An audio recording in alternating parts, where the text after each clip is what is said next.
I haven't seen you since the plague.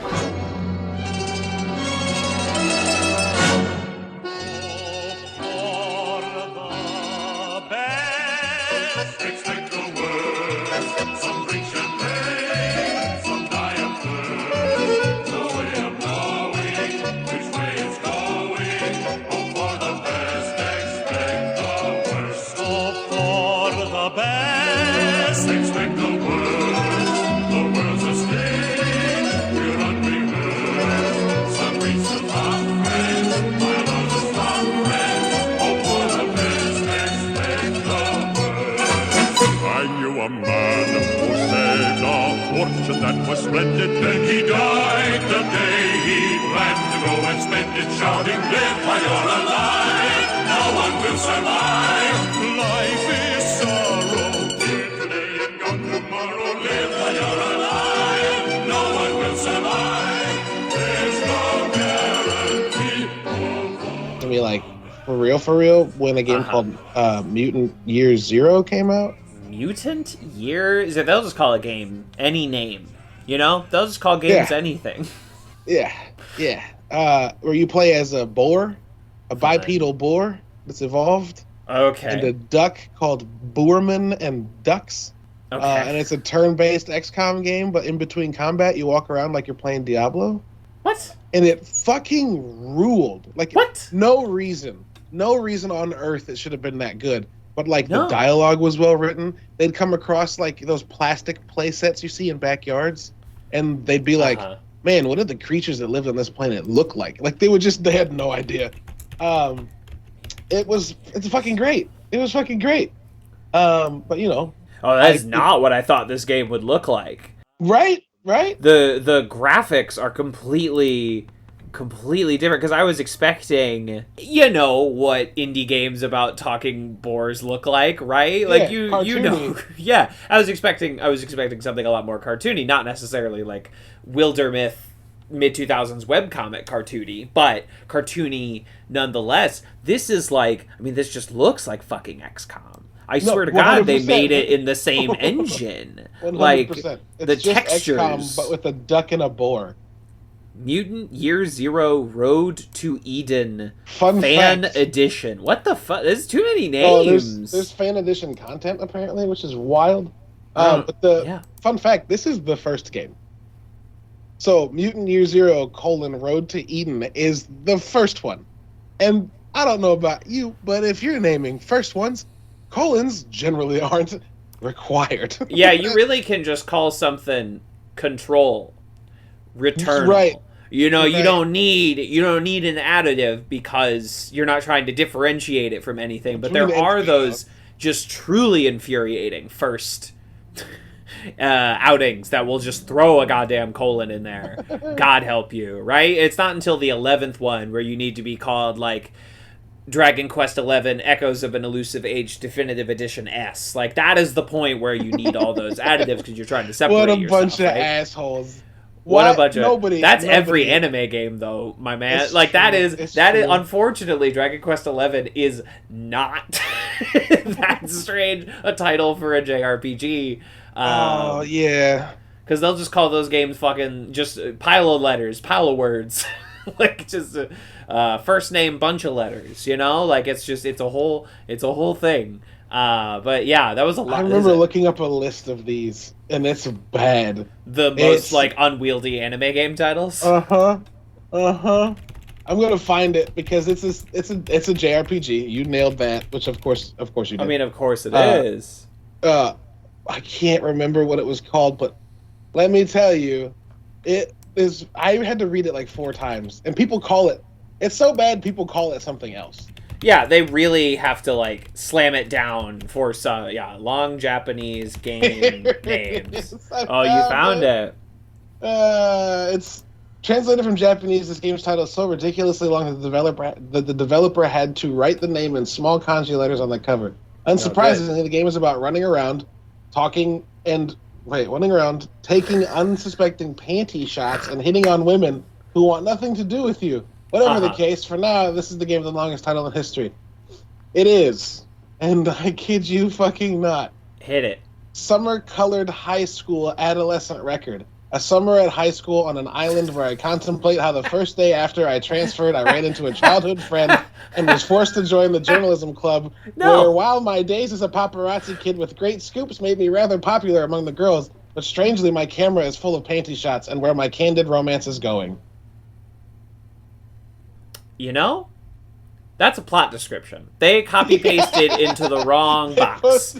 They pasted the wrong text into when they were making their Steam library entry, they copy-pasted to the wrong box. Yeah, it's a mess. Oh god, what was I used to know the Borat subtitle off the top of my head. Borat Cultural Learnings for Make Benefit Glorious Nation of Kazakhstan. It's something like that. I'm close. I'm close. Cultural Learnings of America for Make Benefit Glorious Nation of Kazakhstan. There you go. You missed one word. That's amazing. Damn it. America. Which is like what the movie was about, right? And then Bruno had a subtitle, but they did not include it in the marketing. For some reason, they really thought Bruno spoke for himself. Bruno, just the fucking most pink-faced character you've ever seen in your entire life. Did you get it? No, I haven't found it. Oh, hold on, I found it. Yeah!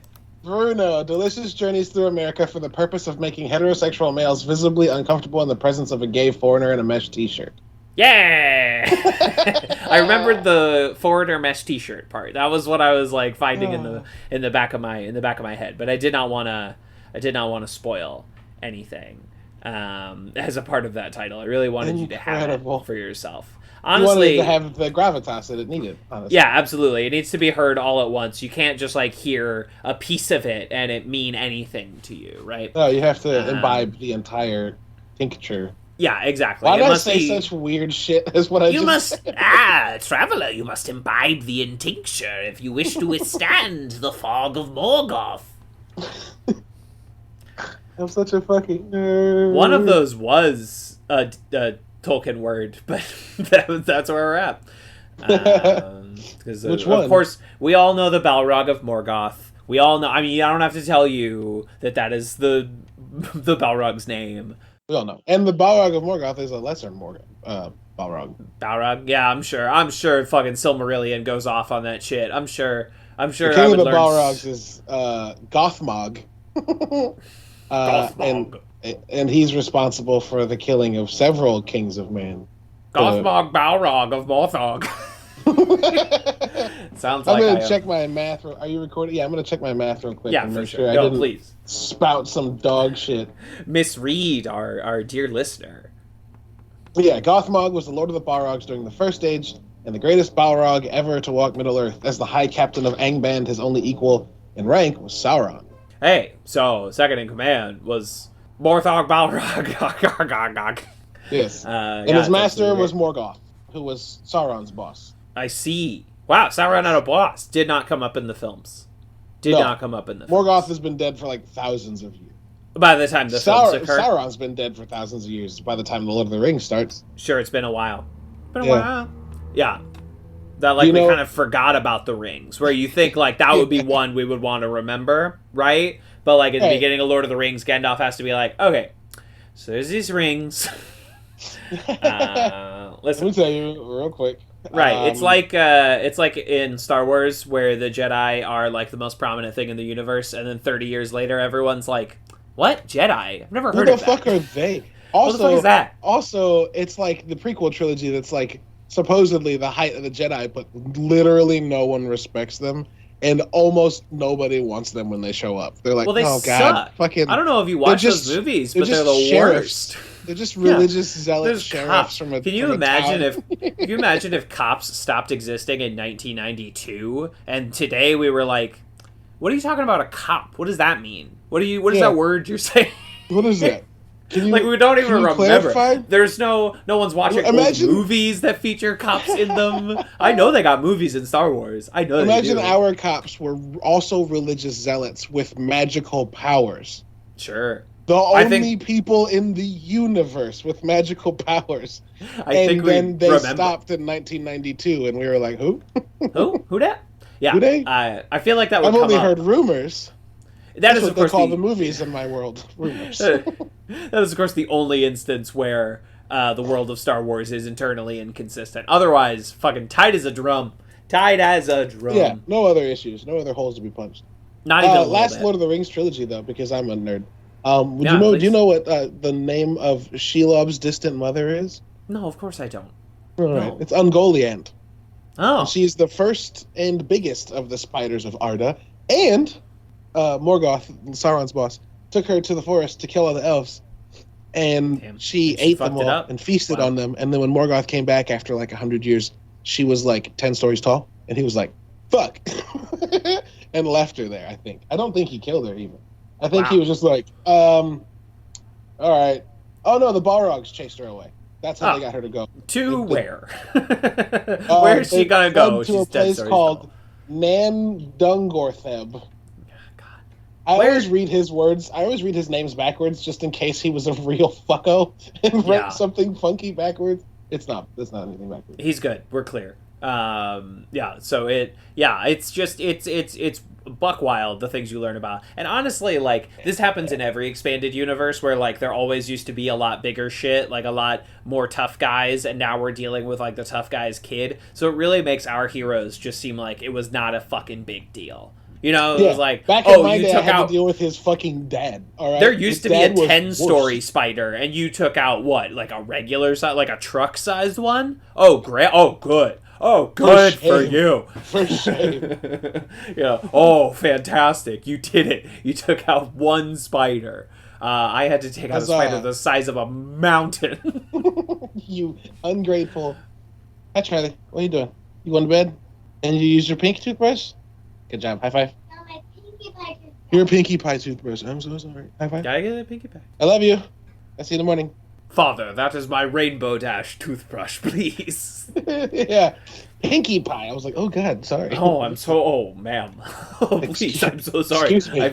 I've intruded on I've your made a home. mistake. Oh, I'm so sorry. Will you ever, can I supplicate myself before you, ma'am? Please. I defenestrate myself before you. Please.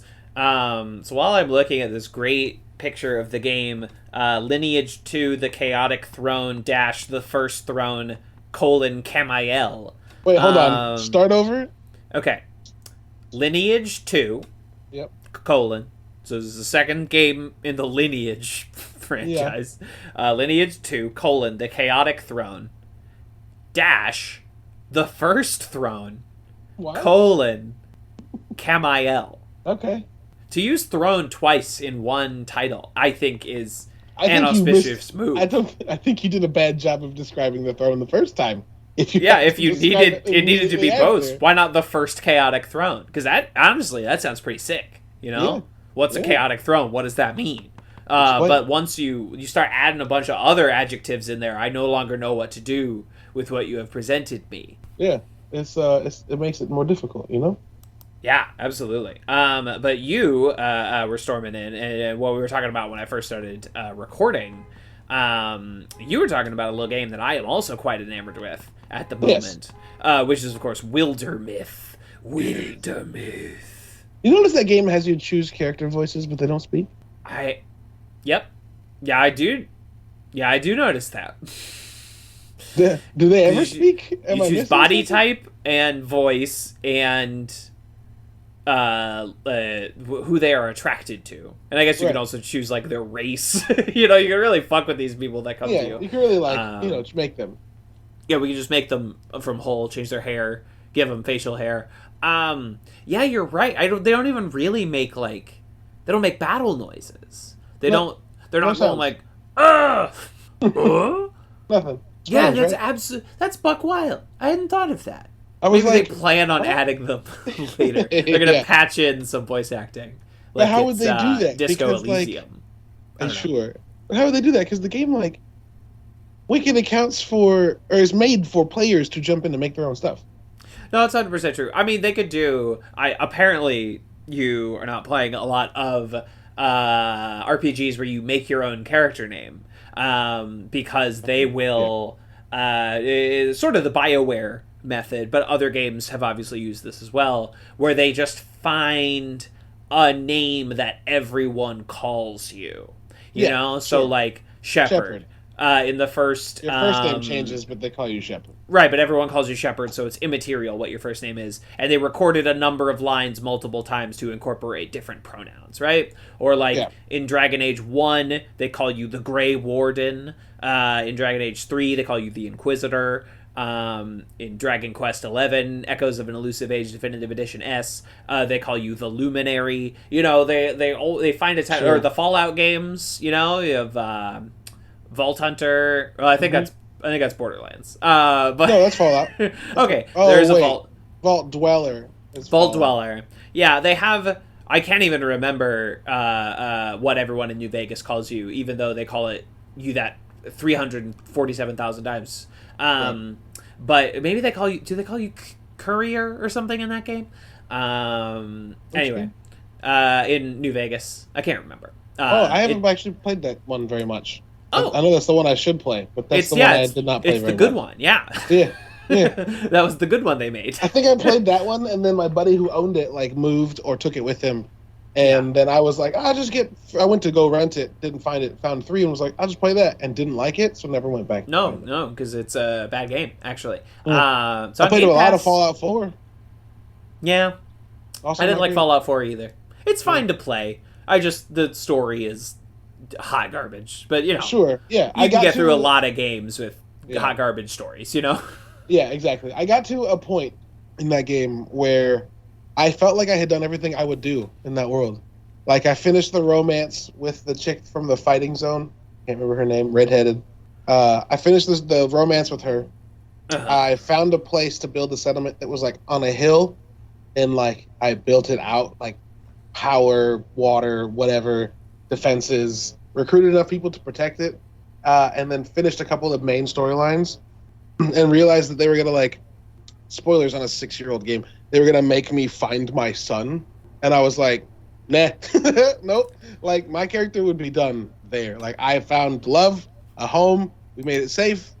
That's what you want in this world. Why do I want to go fuck with someone else's settlement? As long as they're leaving me alone, I'm fine. Why do I want to go find my kid or whatever? I don't care.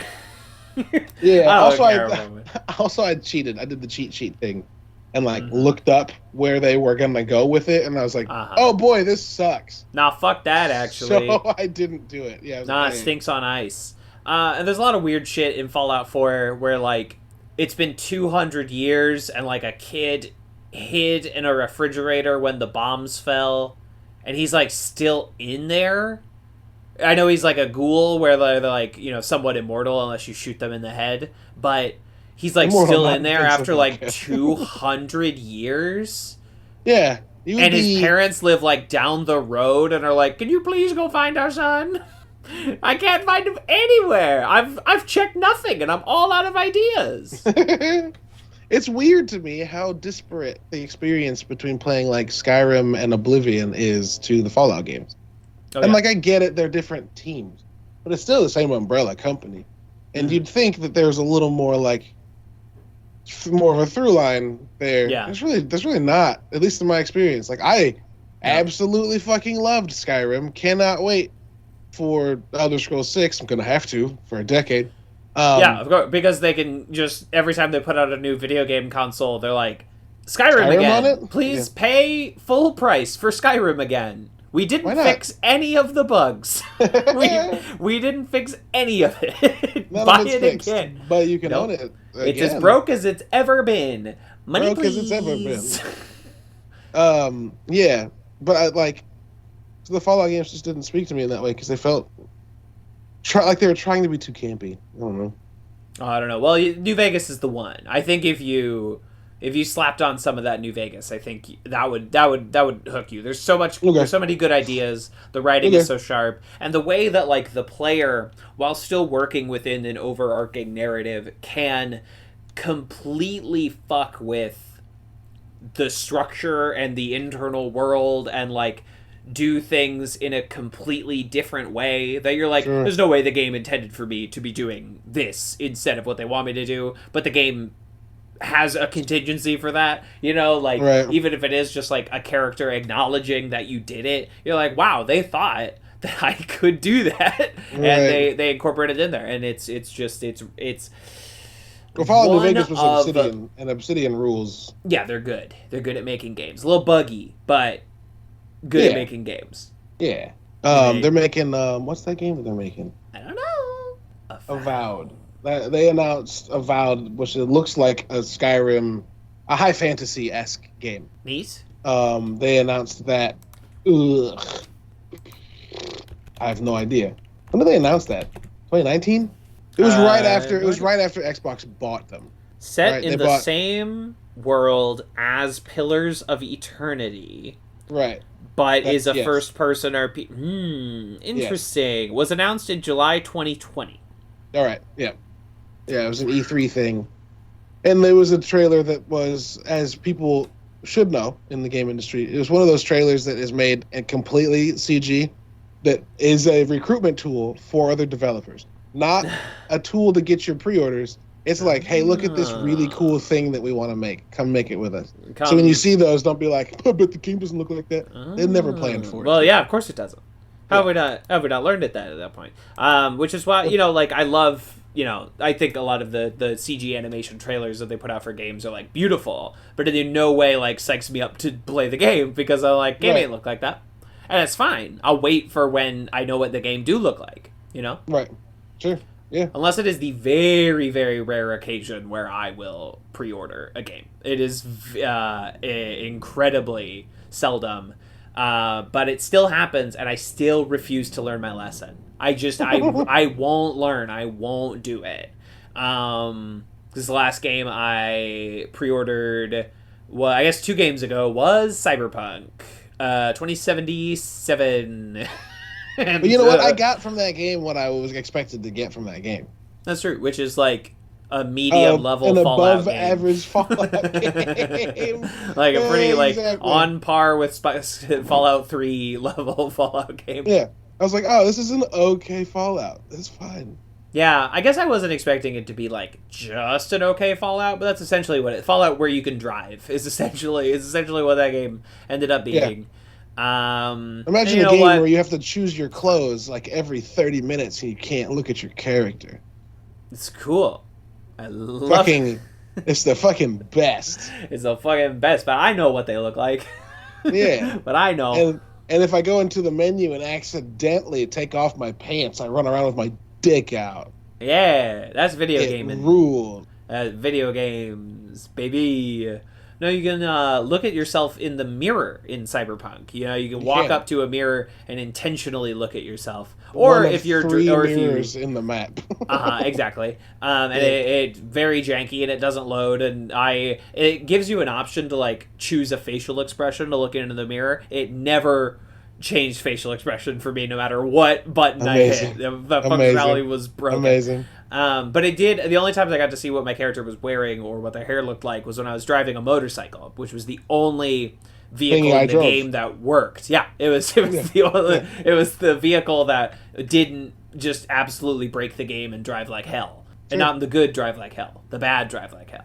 And also, the motorcycles in that game do not steer correctly. No. At all. At all. Not even like correct to a motorcycle, correct to video game motorcycle. No, did not. Like you could hit the e-brake on a motorcycle and drift, and it was like, people don't do that on motorcycles. Nah. That is dangerous. In a video game, you can fucking do whatever you want. I'm not committed to realism here, but like, I do just ask that it be basically functional, and that it just simply was not. I don't want it to be mechanically realistic. I want it to be mechanically functional. I want it to work. If I wanted a real life motorcycle, if I wanted the motorcycle to act like real life, I would purchase a motorcycle. But I just want to drive around Night City, which can we not get a second draft on the name? Night City. City Town. Night City, bitch. Yeah. It was great. Keanu was fun, though. Keanu was great.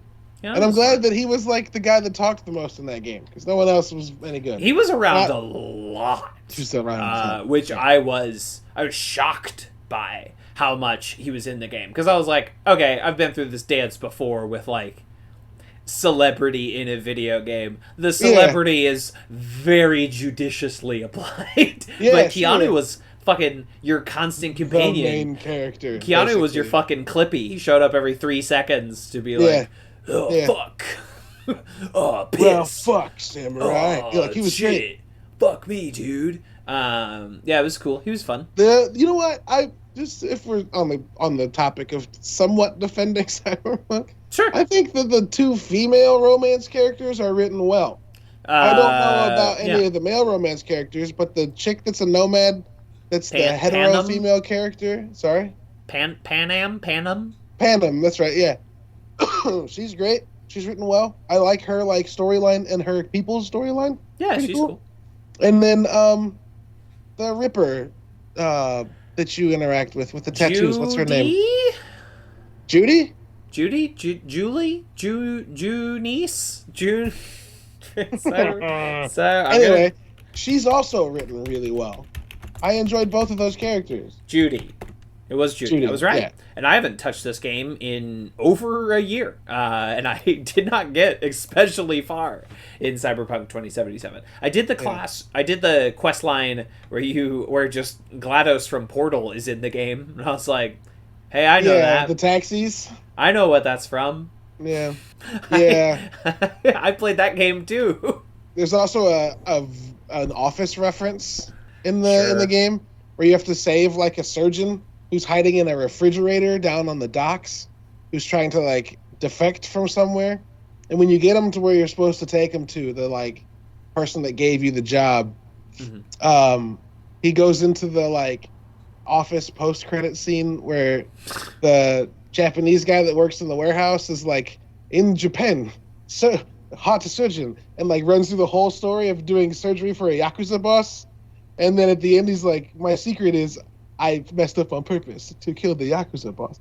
That whole monologue is in Cyberpunk. That goes from reference to copyright infringement.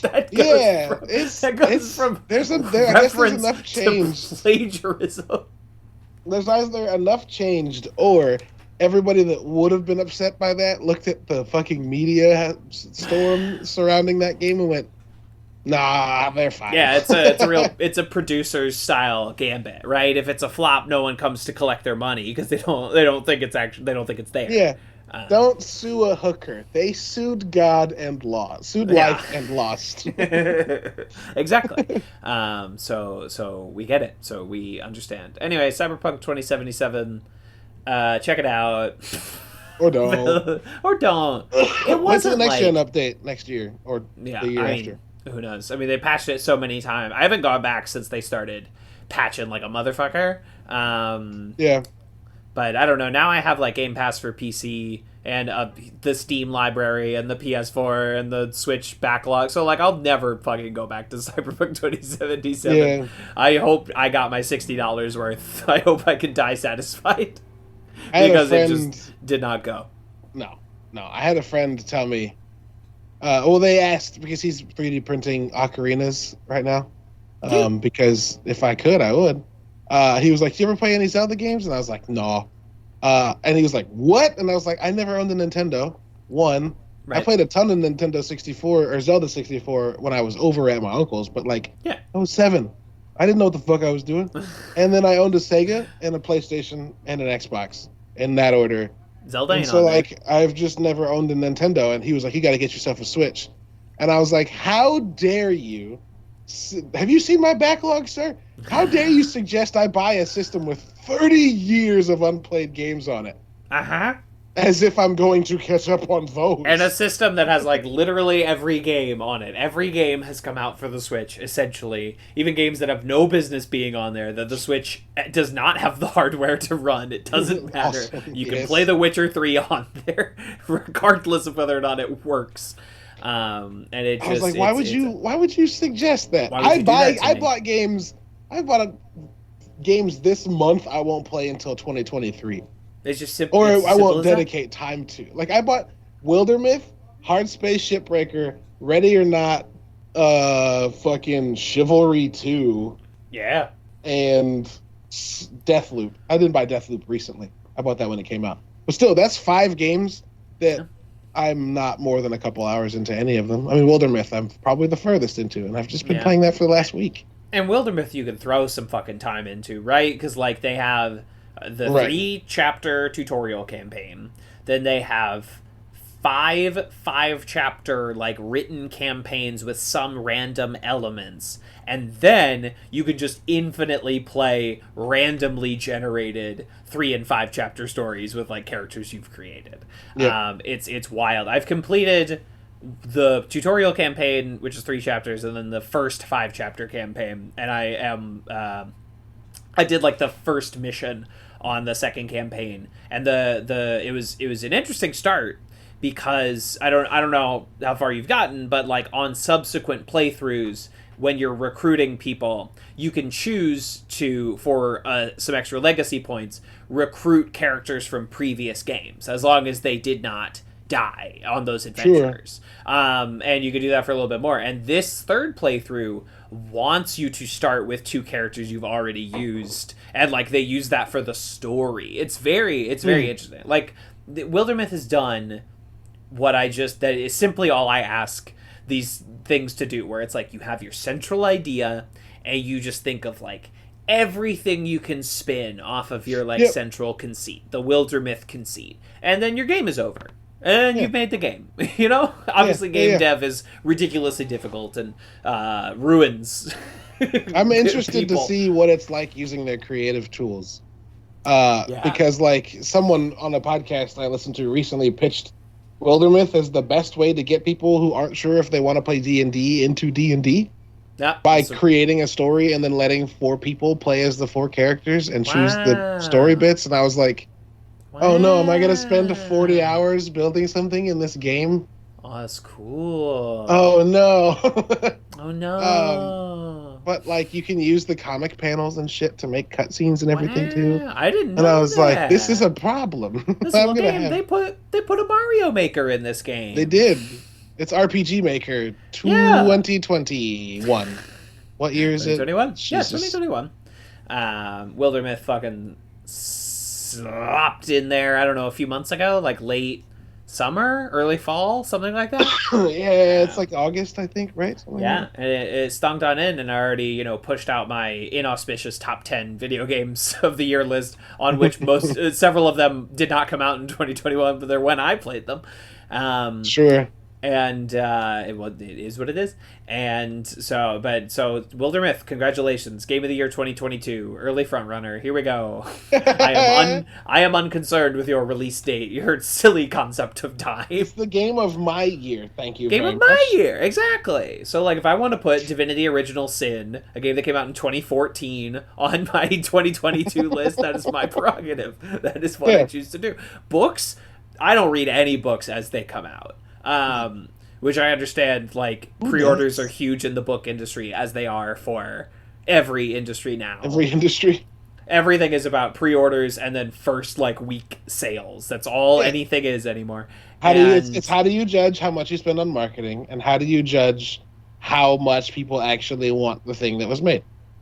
Right. Which, and fun fact, isn't actually a good metric, because as video games have recently shown repeatedly, there are games that will be 1, 2, 3 years old that suddenly catch fire and become the thing everyone's talking about. And then they go, this game's 3 years old?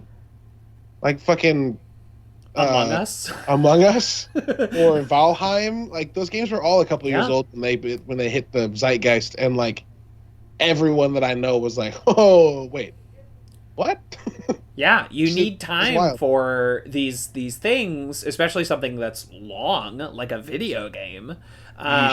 You need time for people to come back around on them, or like, a critic to reappraise it, or a streamer buys it on a sale and plays it on a whim, and or like the environment or the gaming community's in a different place. Like Among Us hit in a place where 2 years before PUBG was like starting, and we were like, oh, multiplayer doesn't have to be what it has been.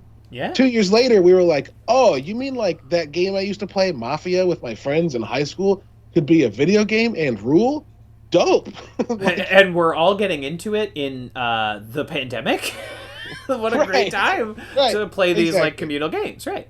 And so like, and it happens for, I mean, we all know about films and shit that just take years, if not decades, to find their audience. And it takes word of mouth, and it takes like, honestly, that is one of the values of like, you know, people that professionally write about culture, whether they be reviewers or whatnot, to like bring something back into the conversation, to re-champion something that was overlooked. And honestly, we will eventually get to the television show The Witcher, but something that is fast becoming one of my biggest pet peeves about the way we talk about culture is people that use movie box office specifically, but really any metric of success as if they're rooting for like a sports team, and they use it to beat up on everyone else. Like you've so allied yourself with this corporate product that you're like, obviously, you know, Eternals is better than Nightmare Alley because look at how much money Eternals made. And it's like, what are you we all, yes, of course, we all know that like there aren't any great movies that didn't make any money when they came out. No one can think of even one, right? Yeah. It's not like Blade Runner was only successful because of the cult following it gained when the director's cut started coming out. Yeah. And then the second movie came out and will not get another movie for 15 or 20 or 30 years because it didn't make money. Like, should it have? Yeah. Do Americans completely dislike hard sci-fi? Also, yeah. Indeed. It just becomes like it's fast becoming something that drives me up a wall. Yeah. And like, that is just the lamest way to judge the value of art. And I like plenty of things that are big, you know, I like plenty of things that make money. But like, it's not an arbiter of quality. And why are we treating art like sports? Sports has its place and art has its place. Right. And it's weird when they get intermixed. It's weird. It's so strange. It's so strange. Like, we're getting so one of the biggest sci-fi books of the last like decade is a book by a Chinese author named Lu Xixin that's called Three Body Problem. Mm-hmm. And we're getting a show adaptation or movie adaptation of that from the DBs, from the Game of Thrones the boys, fucking Game of Thrones people. And it's like, one, hard sci-fi is not a thing Americans love. No, if it's a show, I will give them a chance because like The Expanse, Star Trek, you know what I mean? Like, the sci-fi works in shows, I guess, better than movies. I don't know why. Yeah, that is interesting. Right? I just realized that as I was saying it. You know, but like, also, I think the success, I mean, obviously Star Trek is like something that is big, but Star Trek is also usually never the most watched thing on television. You know what I mean? Like, Star Trek has its ardent fans, and obviously it's like a huge name. Everyone knows what Star Trek is. It knows the iconography, but like, I don't think a ton of people watch Star Trek. Sure. No, I think everyone knows what it is. The same way everybody knows what Nickelback is, but nobody I know actively listens to it. Interesting. Right? Weird how that works. But the movies, you know, the Chris Pine, the Kelvin trilogy of movies were successful, at least the first two. But they had to fucking dumb that thing down. Yeah. They had to make a Star Wars movie out of it. Yeah, they had to turn it into just action for fun. Right, and that's the only way it was successful. And obviously they put also a lot of like hot people in the movie. That never hurts. Yeah. That's never a bad when you throw way to Idris Elba into the mix, let's go. Exactly. But like, if you see like Arrival and The Martian and Interstellar and like a couple of those movies have done well. Sure. Gravity, but it's But does it do well because like it's sci-fi or because like it's a cultural moment? And that might sound confusing. Well, allow me to explain. Gravity was a big deal because that was Inarritu. It was Cuarón. Alfonso Cuarón. Yeah, Cuarón's a guy that when he makes something, people pay attention, much like Denis Villeneuve is now. Mm-hmm. But like also that movie was filmed interestingly, so like people were interested in it from a technical standpoint. Mm-hmm. And it's Sandy B. Like everyone wants to watch Sandy B. Big Sandy Beach. Oh, are you hyped for, what is it called? Like The Lost City or something like that? Are you fucking psyched for this movie? Is that the one with her and Channing Tatum? Yeah, that movie looks funny. Can't wait. every there's that trailer plays before a lot of the movies I've been seeing, and I just laugh when Brad Pitt shows up as like a handsome adventurer, and they're like, "Why are you so handsome?" He's like, "My dad was a weatherman." It's such a funny response to that question. I'm very excited for this movie. Yeah, that is going to be very good. Comes out soon. It comes out relatively close to the Uncharted movie, actually. That seems like it bodes ill. Yeah, I don't know for who, but it seems like it'll be it's a real Armageddon Deep Impact situation. Or White House Down and Olympus Has Fallen. Or No Strings Attached. Wyatt Earp Tombstone. And Friends with Benefits, right? Yeah, so they're going, our Titans are going head to head. And I honestly, okay, here's where I think things are going to go wrong. I have seen a lot of advertisements for The Lost City.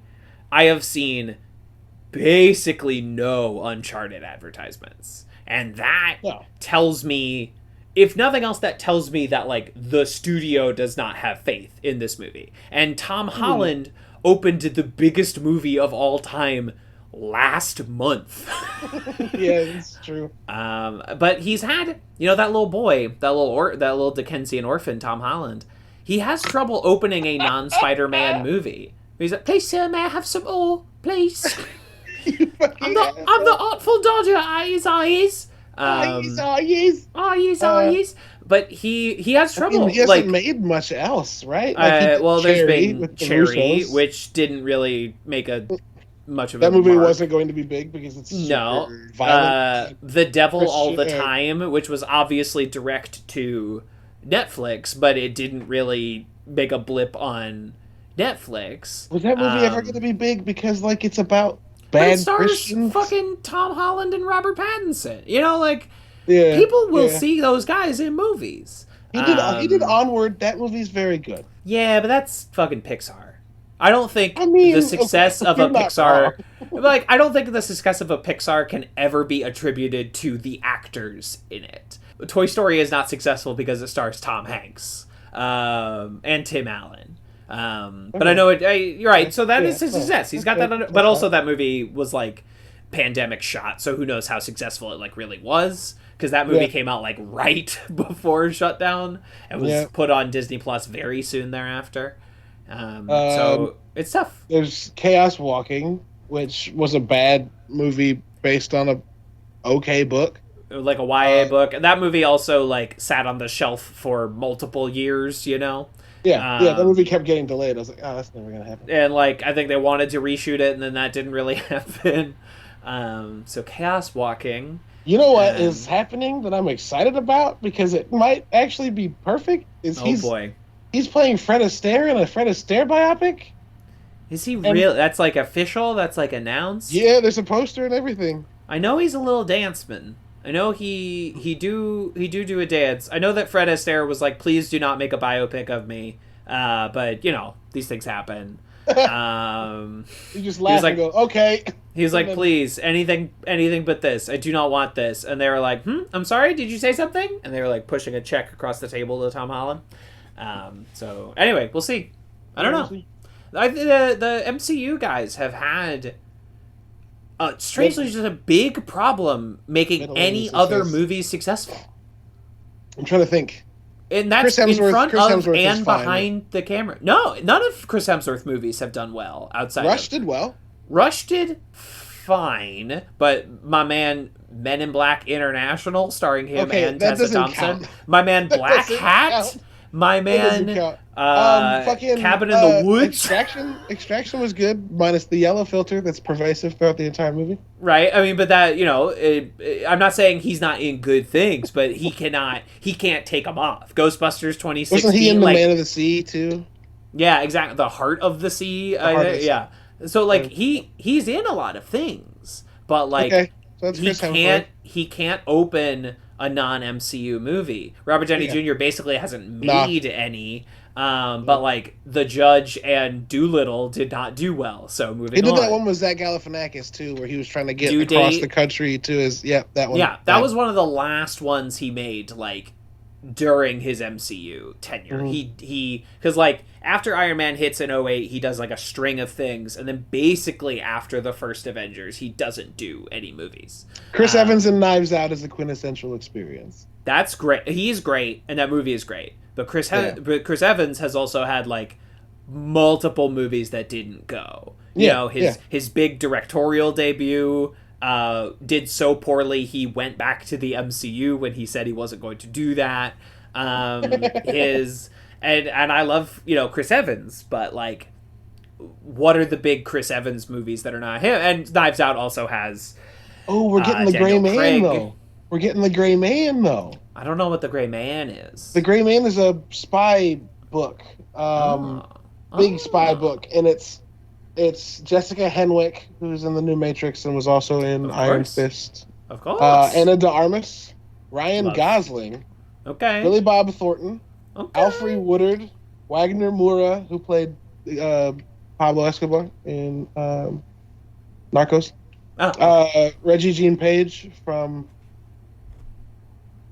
Bridgerton, Chris Evans, and a bunch of other people. Who's directing? Directed by the Russo brothers.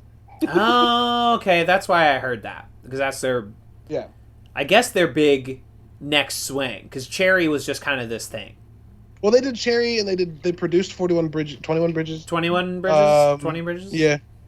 And then their thing is, like, we made a bunch of really cool movies in the MCU. Now we want to make a bunch of cool movies with the people that we made cool movies with in the MCU. We're going to make it a little small this time. Just a little smaller. Yeah, it was really just the downside.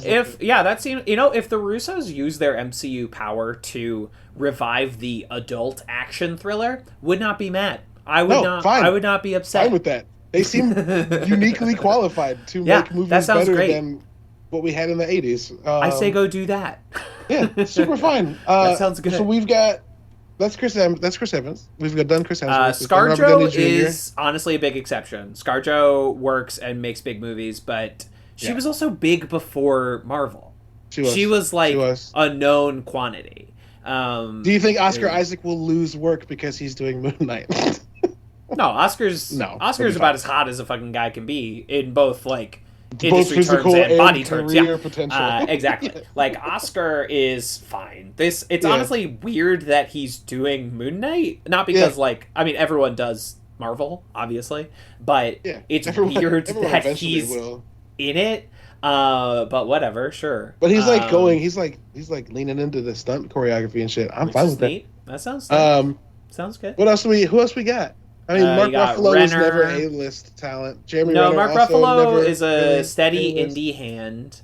Yep. Renner.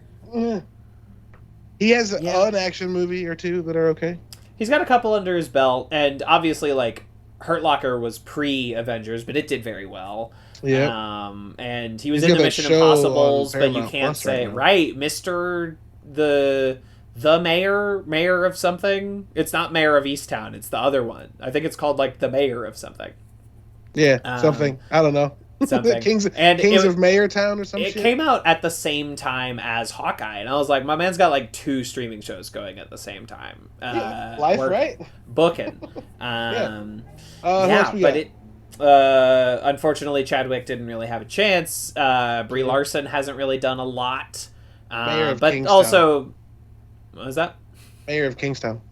No, there you go. See? Yeah, it was very close to Mayor of Easttown. It was very close.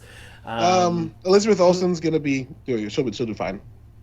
She's already, she was a good indie actor before the MCU, and I'm sure she'll do fine. Who the fuck? Paul Rudd was already big. Paul Rudd's never count. Gonna be an issue. Paul don't count. Yeah. Yeah, he'll be fine. He's friends with Judd Apatow. I guess he'll always make movies. Chris Pratt has done remarkably well post MCU, not post, but like during. I think Chris Pratt did remarkably well post Parks and Rec. That's true. Which is what got him the which MCU. Includes Guardians, right? Right. Which is like I think that's all his rising arc is like. For sure. Oh, Parks and Rec. I was making people who were maybe not classically, but like trained comedians break character on set, and I lived in a trailer and had no classical training. And everyone was like, we should get this guy to work. And then it just, okay. Right. Yeah, this guy's actually talented. And he's hit big, your Jurassic Parks, your Legos movie, your now he's doing Mario. Yeah, right. Now he's Garfield. Now he's Passengers didn't do well, but it means nothing because he's one of the biggest actors on the planet.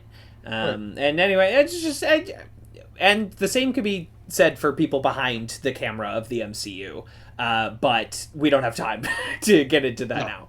But they have not been able to turn the success of these movies, by and large, into successful, more auteur-driven projects, with the exception of Taika. Taika's the only one who's done it.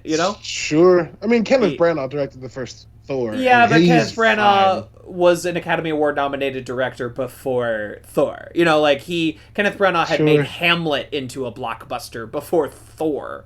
But you're right, he did anybody up, Thor. Is what you're saying. Has anybody gotten their big break and then gone to go make better stuff? So I think Taika counts because Taika takes, he'd made a couple movies before that, but he takes the success of Thor Ragnarok and makes it into Jojo Rabbit, which otherwise would not have been possible.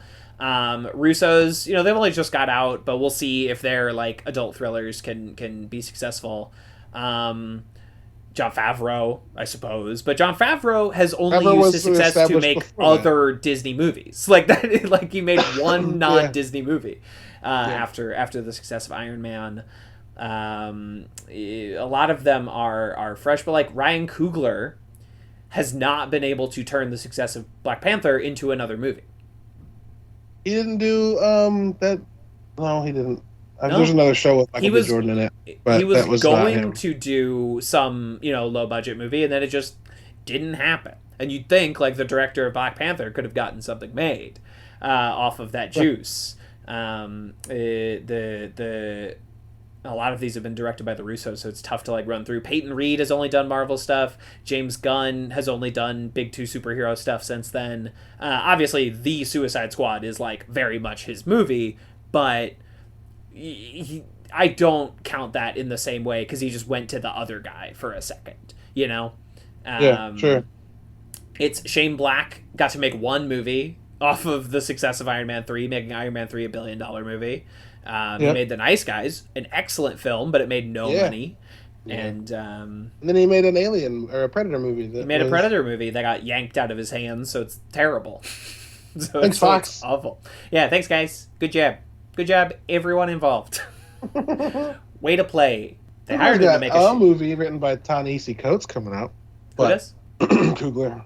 Yeah, but how long has that been coming out, Well, Coogler is so saddled with Black Panther 2. Black Panther 2 is his solo A Star Wars story because he had to start over. They have to keep stopping and starting because the lead actor refuses to get fucking vaccinated.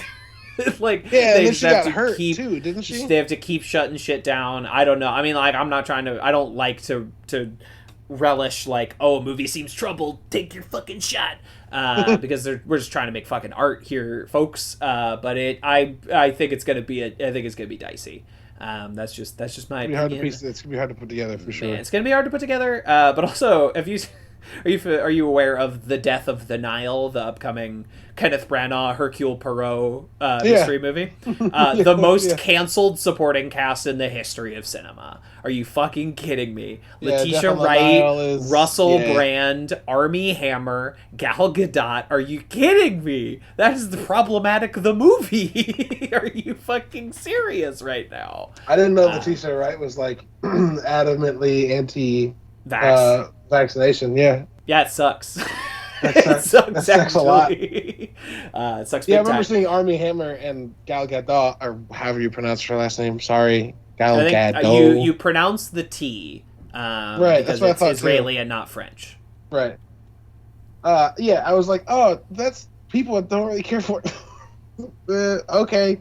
Oops. Sorry, I know that Wonder Woman was an icon, but I don't think that movie, either of them, are good. The second one isn't the question. Rose Leslie, I'm excited to see her in something that's not Game of Thrones. Yeah, she's cool. I like her.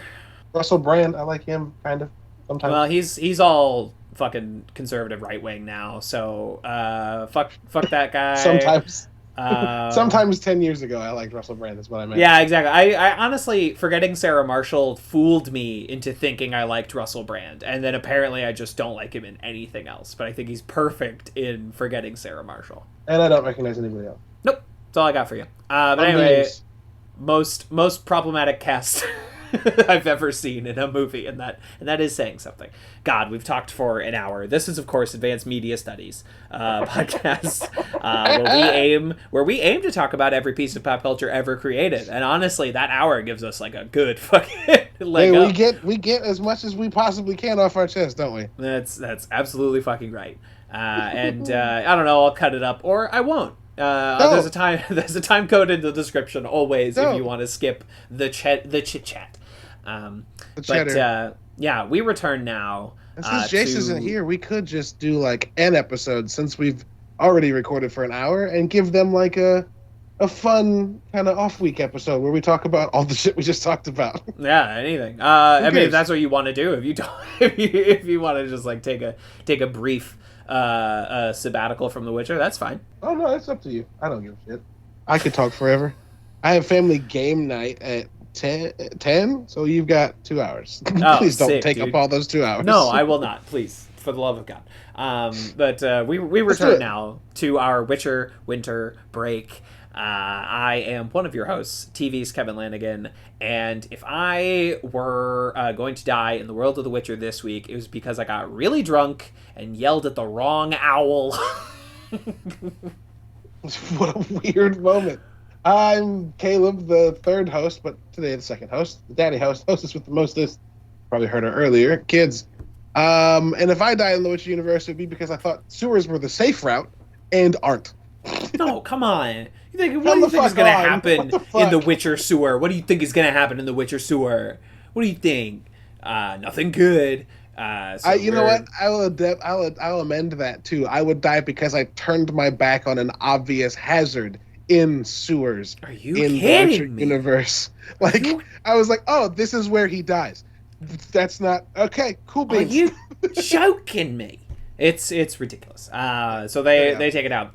We'll do brief Witcher news just because I think there was something that was relevant this week. The showrunner of this show, Lauren Schmidt-Hisrich, took to Twitter and made a big thread that started with "Let's talk about Eskel," because people are very mad. We talked about it last week about the death of Eskel on this show. Where again, not a significant character, but people, fan culture, stan culture is fucking buck wild. Like they will go to the fucking mat for the most minor fucking nothing character you've ever seen. Anyway, so she took to Twitter to make a big thread to talk about their reasoning in taking out Eskel at that point, which I will remind everyone, she is under no obligation to do. Right? Yeah. Creators do not owe you a decision-making process. It can be very nice when they offer, like, hey, here's what we were thinking, and you can disagree or you can agree or whatever. They are under no obligation to, like, apologize to you for anything. Just to further reiterate what we said last week before you go on, like, Witcher's already kind of made it clear they're not running with the precise lore of the books. No. Good for them. And definitely not the games, also. Which I would remind everyone, they are not adapting. This is not an adaptation of the video games. It's very much its own thing. Yes. And it's really weird to me that, like, a majority of the community was fine with Marvel doing that after a couple movies. They were like, wait. Oh, they're their own thing. And maybe that's a marketing thing. Maybe Feige was smart enough to step forward and be like, they're their own universe. Yeah. And people were like, dope, whatever. Why can't people get that anywhere else? Like, The Witcher show is not going to be the book you read. You don't want it to be. The Game of Thrones show is not going to be the books you read. You would argue the last couple of seasons you wanted it to be. Sure, but they ran out of books. The Wheel of Time, like Shadow and Bone. None of these things are going to be exact. Stop acting like they should. Sorry, go on. You gotta fucking twist it. You gotta take it and turn it into a TV show. And I always think of it more like they are taking the books and transforming them into a Sure. TV show. You know, like this is an inspiration for the TV show. Sure. But like again, this episode would be like the beginning of the first novel book essentially, and I will remind everyone that nothing fucking happens in that book.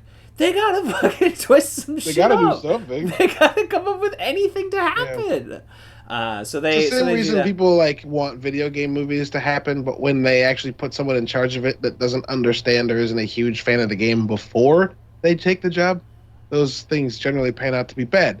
Because nobody wants the game as a movie. They want a movie about the game in the game's universe. And like, it's weird to me that seems very clear and no one's done that. I'm worried about the game or the Last of Us show. I'm worried. I love. Why do I always fucking forget his name? Pedro Pascal. I love Pedro Pascal. Pedro Pascal. You got Craig Mazin, writing it. He's having a fucking moment right now between Chernobyl and Mythic Quest. I love the team that's putting it together. I hope desperately that they don't do just the first game. At the same time, if there was a game to make 1-to-1 into a show, The Last of Us would probably be it. But for a long time, people talked about making a Division game, or movie, sorry. That still technically has Jessica Chastain and Jake Gyllenhaal signed onto it, and a good writer.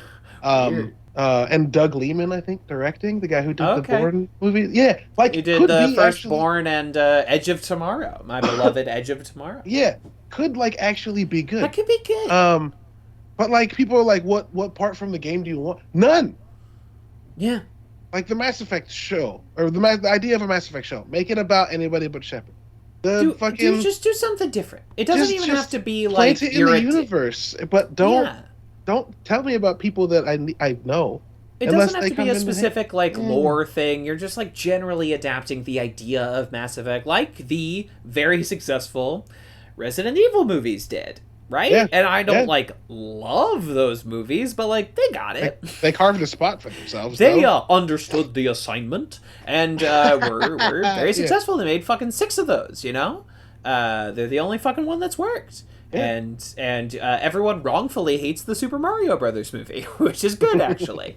And but you can listen to a full fucking 2-hour podcast about that on this very podcast feed. We're skipping right along. Anyway, she laid out in express detail the whole emotional reasoning behind it, and whether or not you agree with it, whatever. But she did that, and people were just being pieces of shit. And I was like, right, that's why creators don't do this more often. You expect something from creators you have no right to. You do not actually own their lives and their mental sanity and their health, And then when you demand an explanation and they give it to you, you go, I demand the explanation I wanted. That also doesn't work. Go back and change it. Remake The Last Jedi. Oh my God. I thought about that today in the shower. I was like, yo, for a minute, people thought they could get enough signatures on a petition that Disney would relinquish rights to Star Wars to get it remade. Fans to remake, and they thought they would get the original actors, and they thought they I don't know what they thought. I don't think they know how movies do. I thought a lot of things. It's the same reason why the idea of gamers demanding how a game changed fucking just makes me want to vomit, because y'all don't know how games work. You don't know how games I don't want you telling me how to fix it, because you don't get it. And I think so much we only want things in comparison to other things, and if we actually had gotten it the first time, we would be asking why the other thing didn't happen. Do you know what I mean? Yeah. It's the constant the forever what's the word I'm looking for? The forever unsatisfied. Yeah, just sour grapes for life, never I don't know, man. Yeah. I'm not happy about anything. Anyway, this season and these 2 episodes of this show are good. Are very good. This show was in my top 10 TV shows of the year list that I just published, It's a good show. Yes. And I haven't even seen all of that. I've only seen half of the season, but I feel pretty confident in that. Yeah. Anyway, that was the news. Stop being shitty to good people on the internet. Please just stop. Please just stop. Maybe don't. Let's jump into it, right? These two episodes that are about exes. These are about exes. These are about having exes. These are about being an ex. These are two episodes about exes. Starting with season 2, episode 4, Redanian Intelligence. Directed by Sarah O'Gorman, written by Sneha Koors. In this episode, Triss arrives at Kaer Morhen to investigate more about the Leshy. I guess that's just their name for it. They're not shortening it. That's just what the monster is called in this adaptation, is a Leshy. Anyway, finding what is that traditionally short for? Leshen. Like I don't know. Right. Okay, I just don't know. I just don't know why. Anyway, doesn't matter. Does not matter. And they start to believe that these strange and evolved monsters are in connection to a monolith that Ciri destroyed in the pilot of this show, right? Right. Yeah, and that's a callback. And Vesemir also believes that Ciri's elder blood might be able to reignite the long dormant process of creating Witchers, which has been so lost to time. Also, at the same time, Yennefer and Cahir arrive in somewhere Sintra, and they are instructed that the person who will be able to get them out of the city is called the Sandpiper, only to find out that the Sandpiper... That's not in Sintra. They get to Sintra. Sorry, my bad. Oxenfurt. There we go. Oxenfurt. That's what I was looking for. They get there, and the Sandpiper is, of course, our old friend Jaskier, who finally makes his appearance in this season. Singing a good song that's absolutely about fucking Geralt. Banger. Yeah, that's his fucking breakup song with Geralt. This is his Dear John. if Jaskier were Taylor Swift. And anyway, we're having a great time. Also, we're introduced in a completely separate, divorced set of scenes to Graham McTavish as Sigmund Dijkstra, the spy master for Redania. Yeah. What a spicy man.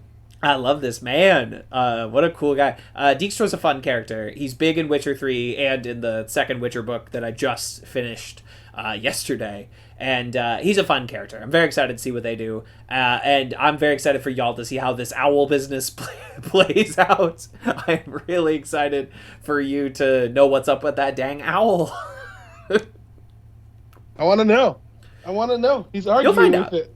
You'll find out soon enough. And you're right. The owl is not voiced in any way. He's just arguing with this owl, which is a cool... Oh, wait. It's not actually talking to him? Well, it is not. I'm sorry. In the show, we don't hear a voice. Sure. Sorry. Right. That is what I meant. Right. Yes.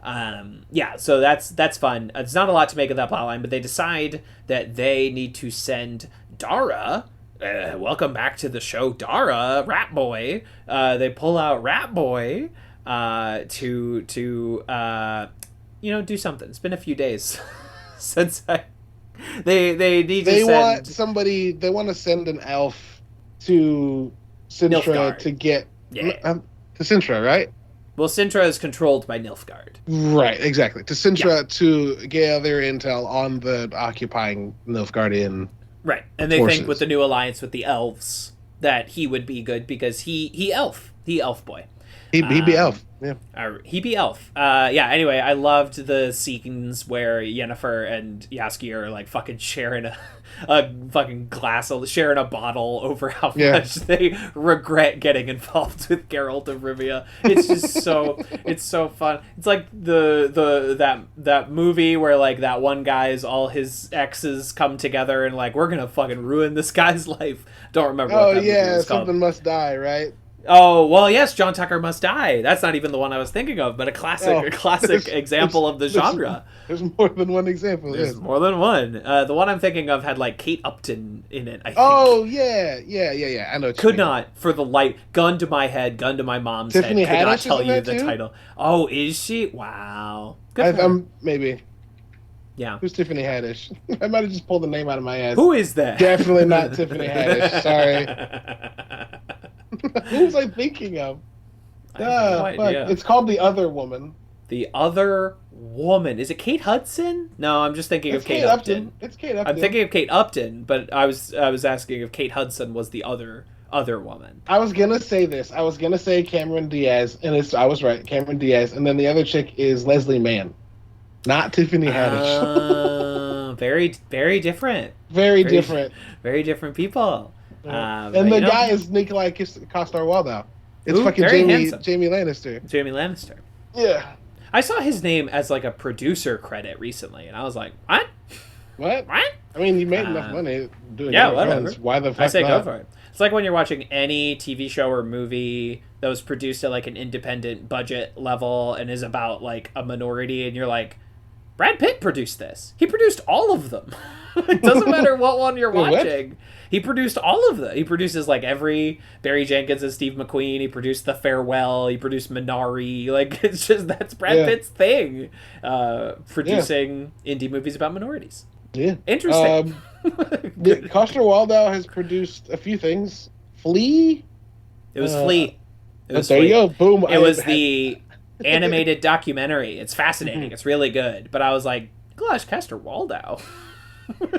What you doing, dude? Nikolaj Coster-Waldau. Yeah. All right. Go for it, dude. He was good on that show. They ruined his character, but he's very good on that show. Oh, his character deserves such a better ending. But let's not relitigate Game of Thrones. Not Game of Thrones. Not here. This is a place for good fantasy. This is a safe space. Yes, this is a safe place where Game of Thrones can't hurt us. Yes. And, I like the scene of them commiserating. You know, it's like, I guess I misread the previous... Remember when Yennefer is not going to behead our friend Kay here, the Black Knight, and she starts hearing like the Deathless Mother saying like, "Come to me," and she knocks it over and runs away. I thought they were headed straight there. That was my read. I suppose I misinterpreted the sequence because she is not actually headed in that direction at all, but the voice stays in her head. Yeah, the voice is basically saying like, if you want your power back, you know how to get it. Yeah. And I thought the first time that started happening that it was like, okay, she's going to go right there. But I was like, oh, she didn't choose either. She's like, everyone please stop telling me what to do. And she exactly. And then only when she's absolutely forced to, which is next episode, do we see what that actually would have looked like if she were to have done what she was told. I'm sure this will go well. I'm sure there'll be no repercussions, for Yennefer's actions. I'm sure it's going to go very well for everyone involved. It'll be fine. But it was a fun set of sequences. I like the plot line with the two elves and the one who's just like a complete coward shit. I'm liking all of the appearances of sign language that I'm seeing in TV now. I think that's really good because Hawkeye also obviously had quite a bit of sign language, and just like, you're encountering her character, and that is just how they communicate. And I like that. Drive My Car, a movie that I love from this year, one of my favorite movies of 2021, has a character that's just communicating in sign language. That movie is actually very interesting because it's about them putting on a play, and every actor is speaking their native language, including like one character who is signing the entire time. It's a fascinating, beautiful movie if you ever get the chance. But I'm interested to know the technical accuracy of the sign language, only because I have a friend who speaks ASL, doesn't speak it. Yeah, I'm wondering if he is signing ASL or like, continent sign language. There's like several kinds, right? If he's like making it up, if he's just doing like Doctor Strange hands. Sure. Or like Hawkeye has these moments where like whenever Echo is talking, whenever the woman is talking, it's very good. Because I think she's actually deaf. I think so. So, like, she actually has to do it. Which is cool. But when other characters do it, even Hawkeye himself, who's admittedly in the show not good at it, my buddy's like, what? When they do things? And also, they do this creative, like, what if we just panned away from their hands? We kind of just get, like, glimpses as they're dipping into frame, Yeah. That was cool. But I liked, that element of it, that like, she and Kazi were speaking back and forth in like sign language. I thought that was I'm liking the appearance of it. You know what I mean? Yeah. And I love that they finally made Hawkeye deaf, and that they explained it fine. Like, yeah, what he happened? wasn't. And he just flashes through explosions happening to him. That was funny. Like, he's just like getting exploded on and crashing and falling. That was funny. Yeah, very good. Yeah. Anyway, it was that show's not terrible, by the way. It's okay. That show was my favorite of these shows so far. I think it was I enjoyed it. It was fun. Solidly best one. Would recommend, actually. Yeah. So anyway, for whatever that's worth, but I enjoy that, and like, you know, Yennefer of course has to break out and go after her friend as the ship is sailing away. But the real thing that simply must be discussed in this episode, the real thing, is how much Triss fucking sucks. I hate her. Why? What? Because okay, let's start. She knows Yennefer is alive. Bad start. And she knows what Geralt is talking about. And she knows that is what he is sad. He is not sad over the 11 other people that allegedly died at the Battle of Sodden. He is sad about one particular person. One particular person that she knows is alive, and she is selfishly keeping that. Geralt is hot with her? With yeah, that's news. They know. Yeah, no, that they are keenly aware, because that is how he has known anything about the people of Aretusa. He has no other reason to have interacted with them previously. Why would she think he's emotional over anything else? Well, I mean, she talks about knowing him before we've seen them together. That's true, and they were in an episode together in the first season. You know, she accompanies Geralt on that the Striga adventure. Wait, is that what she's talking about with the we interacted in the past? Yes, that is what she's I did not remember that, because it's been 2 fucking years since the first season came out. Since you saw it, right, exactly. So I completely forgot. I thought it was just lore that we didn't know. No, she was in that. They added her to that story, and I think it worked, like, to have someone to communicate with. But anyway, she knows what's up. And I'm not saying that in like, Triss, bad character. They are writing a selfish person. And she's like the worst kind of selfish, where like, she doesn't think she's being you know what I mean? She's hiding her selfishness, her nastiness underneath, like, oh, I'm just so innocent. I need you. I need you, Geralt. The worst. We don't have to fuck. Just lay down next to me, because that's always how that ends up maintaining. Mm-hmm. And we are going to stop that's never gone. there. It will never proceed past that. Yeah. It's. You wanna read from the library and chill? It'll be fine. Mm-hmm. And it'll be super cool. Anyway, this is a fucking anti-Triss podcast. But that just they wrote her well. She's very frustrating, and I think that's part of it. But the progression of the Vesemir storyline, because they're bringing in this element of Ciri a bit earlier than they do in the books, but I think it's the right call, because stop fucking pussyfooting around. Also, half the people who played the game, they know what's up. We don't need to keep it a fucking secret the entire time, right? Like, they believe she is a child of the Elder Blood, which is a whole thing. I'm sure they'll explain it. But they foreshadowed it in the first episode this season. I went back and I checked just to make sure. And when Nivellen, the pigman, is showing her the shadow puppet, the Horsebot 3000 show, that, and they don't say any names, that is the story of the person that Ciri is descended from. Yeah. Which is such a cool little fucking detail. They gave you the information at the beginning, and you didn't know. So you dumb. You didn't have all the information. You didn't know. And then they gave it to you. And that's folks, that's called foreshadowing. It's good. And then in the next episode, they tell you that's what that story was. Yeah, they straight up. I rewound that scene 3 times to be like, why the fuck did she just say Nivellen's name? And then I was like, oh. I love when shows like point to something, like, look, hey dummy, look, and I'm like, what? And then I finally, I'm an idiot. Okay, got it. Thanks. Big dumb, big dumb. Yes, me. Got it. I forgot. Oh no, it's me. I forgot. I'm stupid. It me eating paste once again. Eating paste right out the fucking. Yep. And anyway, yeah. So that's all interesting. That's all well and good, and it's all progressing. And I like having Triss as an element at Kaer Morhen as another sort of like counterbalance to that fucking the testosterone that is just like coating every wall of that place. It's good, and it's good for Ciri to have like a woman around. That moment where Triss, it's a moment from the book that they adapted where she's like, hey, do you men know anything about raising a girl? Do you know like what's gonna happen when it's her fucking time of the month?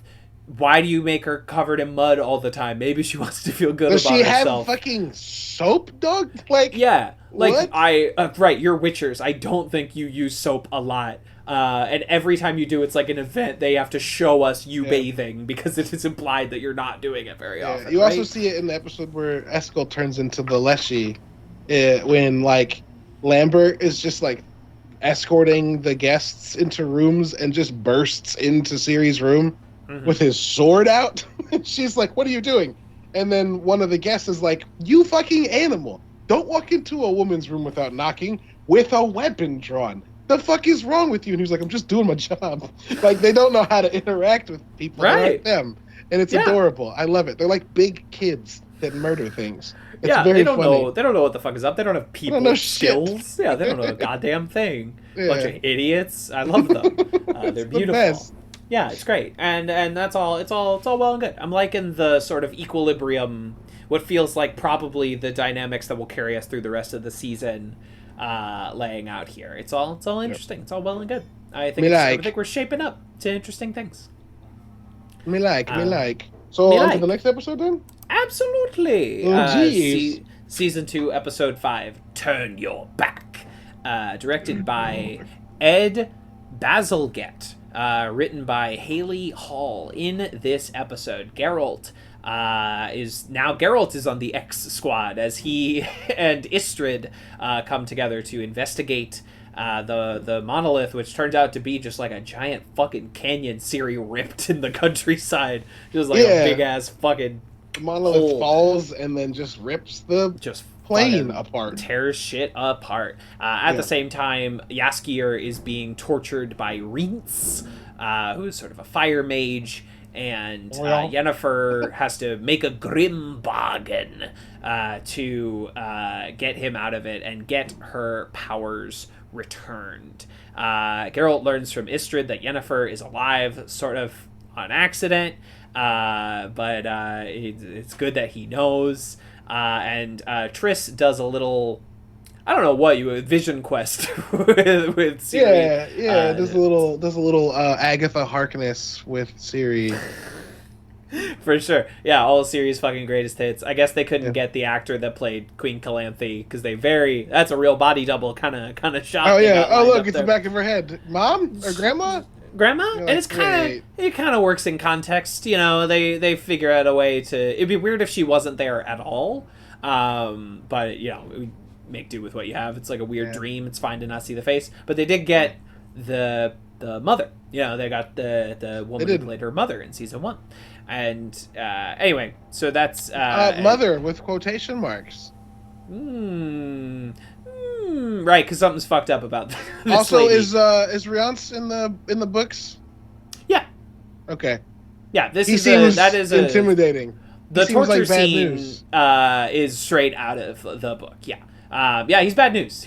he's not a good man. Just openly wielding fire magic and not hiding it. Because we're doing. It seems like we're doing like a weird Zuko thing with Cahir the Black Knight. Like we're gonna maybe send him on like a Jaime Lannister redemption arc again before they just trash the redemption arc. Please don't again. But it seems like that's what we're doing with Cahir, which I think is interesting. So it's like, we need to bring in Rhaenys because he's just bad. He's just bad business. he's no good. If you start to kind of like fudge with your bad guy, you got to bring in a new bad guy who's gonna fuck shit up. So that's I hope all that good. They steer away from my biggest beef with Game of Thrones which is the introduction of Ramsay Bolton, who like was a character that was introduced to be bad for bad's sake. I hope that Riance has like some motivation that makes sense. Mm-hmm. It might, because like I felt like this is again, we keep talking about shows that aren't Game of or Witcher, but Ramsay Bolton's existence for 3 seasons serves no fucking purpose. He's just like a fucked up guy. At all. He's just a maniac.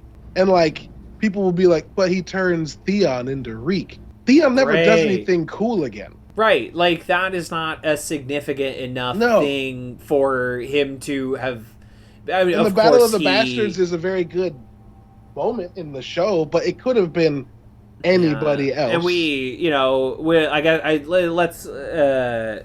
doesn't he do something with Sansa? Do I remember that correctly? Yeah, they got married. She was forced to marry him, and like I don't like that. He argues that he's the reason that she is as smart as she is now because he taught her how real the world. Fuck off, dude. I hate this. Ramsay sucks. Anybody who liked Ramsay, dumb. The only thing I liked about him was that he got eaten by his dogs. That fucking ruled. Yeah, that coming. But he had that coming, right? So I was like, they better feed him to his. Okay, that's gonna happen. Great. Oh, okay, that's the only way this could have gone. Thanks, good. Glad we sorted that out. But at least he got to play Maximus the Mad in the Inhumans television show. Did he? Yeah. Did anybody watch that show? No, come on. Okay. Hey, you're the one that brought it the fuck up. Hey, listen, he just got to do it. I don't know what to tell you. He was almost kind of quasi-semi in the MCU, right? And that's Inhumans was a thing that happened. Yeah, remember? Your boy forgot. No, I didn't. Big Dog, Lockjaw. They had to cut all of Medusa's cool hair off because it was an expensive special effect. Boy, it was before a show. Marvel, I had its fingers wrapped around its vision. I guess we got this. We did. Remember how they released the first episode in IMAX? No. Well, you do now. You'll never forget now. You'll never forget how can I watch? Oh, that has to be Inhumans show. ABC. Streaming. Yeah, it was on ABC, like Agents of S.H.I.E.L.D. It looks like it's just on Disney Plus, my man. Oh, shit.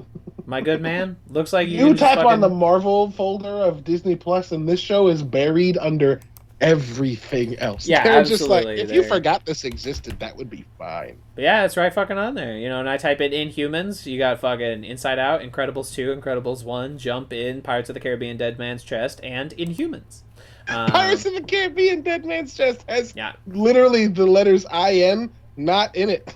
Do not know how that got fucking roped in there. Yeah, wow, they shaved her head so early. Just really want you to watch something else. Oh, so she has like Medusa hair in the beginning? Yeah, and then they shaved it all off because they couldn't afford it. Or they chose to allocate their budget elsewhere. They got fucking Ken Long on this show, man. Yeah. And anyway, there's only 8 episodes. You could, you could just if the COVID symptoms get worse, my man, you could just do that. Oh, I could just kill my brain too. Thanks. Yeah. If you do what I do and you're just sick on the couch, and you're like, I don't know, I'm probably gonna fade in and out of consciousness throughout the day. Yeah, fuck it, I'll put on 8 episodes of Inhumans. I'll live in that space for a little while. Sure. I don't know. There are people from this show that are going to be in the Gray Man, which is I think we talked about recently. Hey. So Marvel does keep people they like around. Maybe they just auditioned separately. Maybe it had nothing to do with the Inhumans. Yeah, hopefully. I guess. I don't know. Make it canon. Make it canon. They made Daredevil canon. Make Inhumans canon, you coward. If they start just like pulling people into it, that would be amazing. Oh, hang on, this person? No, they were in a show. What show? Don't worry about it. We canceled it before the first season was over. Pick and choose all your failed children. Bring in Nick Blood and Bobby Morse from Agents of S.H.I.E.L.D. Fuck it. Why not? Just have fun with it. Have fun. Yeah, whatever. Y'all can do anything you want now. Yeah, you make your own money and decisions. The Witcher. Anyway, this is fun. I like again Yennefer's ex-boyfriends kind of walking through a trench and having a little bit of a good time. Geralt continues his hatred of fucking intellectuals. And they're having it's great. They gotta really fucking kind of bend over backwards to work the Yennefer thing back into it. But they did what they did the right thing, I think, by putting Istrid in 2 episodes ago at Aretuza. So you like remember him and you see it's something he's like doing now. You know? Yeah. I also like just speaking again about Geralt's hatred for the fact that he has to even talk to Istrid. Like, they briefly... Also, I meant to mention this. There's a line from Vesemir, I think it's in this episode, but it might have been last episode. There's a line he delivers at some point that rules. It's really good. And I tried to look on IMDb and see if they had quotes for the 2 episodes, and they don't. So, all right, fun. Not that I would get lucky enough that would be in there. But Vesemir's great. I love him. He's very good. Anyway, back to what I was saying. They're talking about, like, the potential that these monoliths are, like, something that can be tapped into. And Geralt's like, oh, great, so you can fuck with something else? Oh, neat. That's what we need. More like, cool, fucking sorcerers messing with shit. Let's hope that's not it, you fucking idiot. I love when sorcerers experiment with powerful magical objects. They don't understand, yeah. Yeah, but it seems, I assume that Istrid is going to be ultimately correct about this. I mean, like, I know he's right that the other realms continue to exist, and they kind of just, like, dropped beings off as they sort of, like, conjuncted, as they would say, right? Because, like, the humans of the Witcher universe are from Earth. Obviously, like, continent. Generations and generations have gone by, but like, they are from our Earth. And really? Yeah. So when the spheres conjuncted, there was this planet that had the elves on it, right? Where on the continent, like where we are, where the show is set. Oh, so this planet is originally the elves' home, and then humans show up. I think it's actually, like, originally, like, a lizard being home, but then the elves showed up and they eliminated all the lizard people, and then humans and monsters show up essentially at the same time. Gotcha. And then they take care of the elves. So now humans are the dominant species on the planet, and monsters are still running around. But the humans on the continent are from the planet Earth. Originally, generations and generations and generations ago. Interesting. All right. Yeah.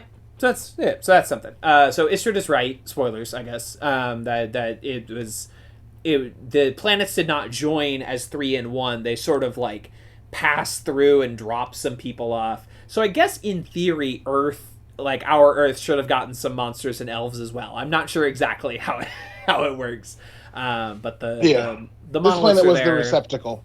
Yeah, you don't like a monolith. They're never up to anything good. They're communicating with shit you want nothing to do with. And monsters are climbing out of them. Not great stuff. Not excellent. Don't love it. I wonder how they're going to have to fucking solve that. Are we going to be, like, jumping realms? That would be wild. Yeah, the Upside Down comes to Witcher. What is this? The fucking Nutcracker in the 4 realms? How many realms do we got on this fucking show? You are a dipshit for posting that on Twitter. I have to... I laughed like an absolute idiot.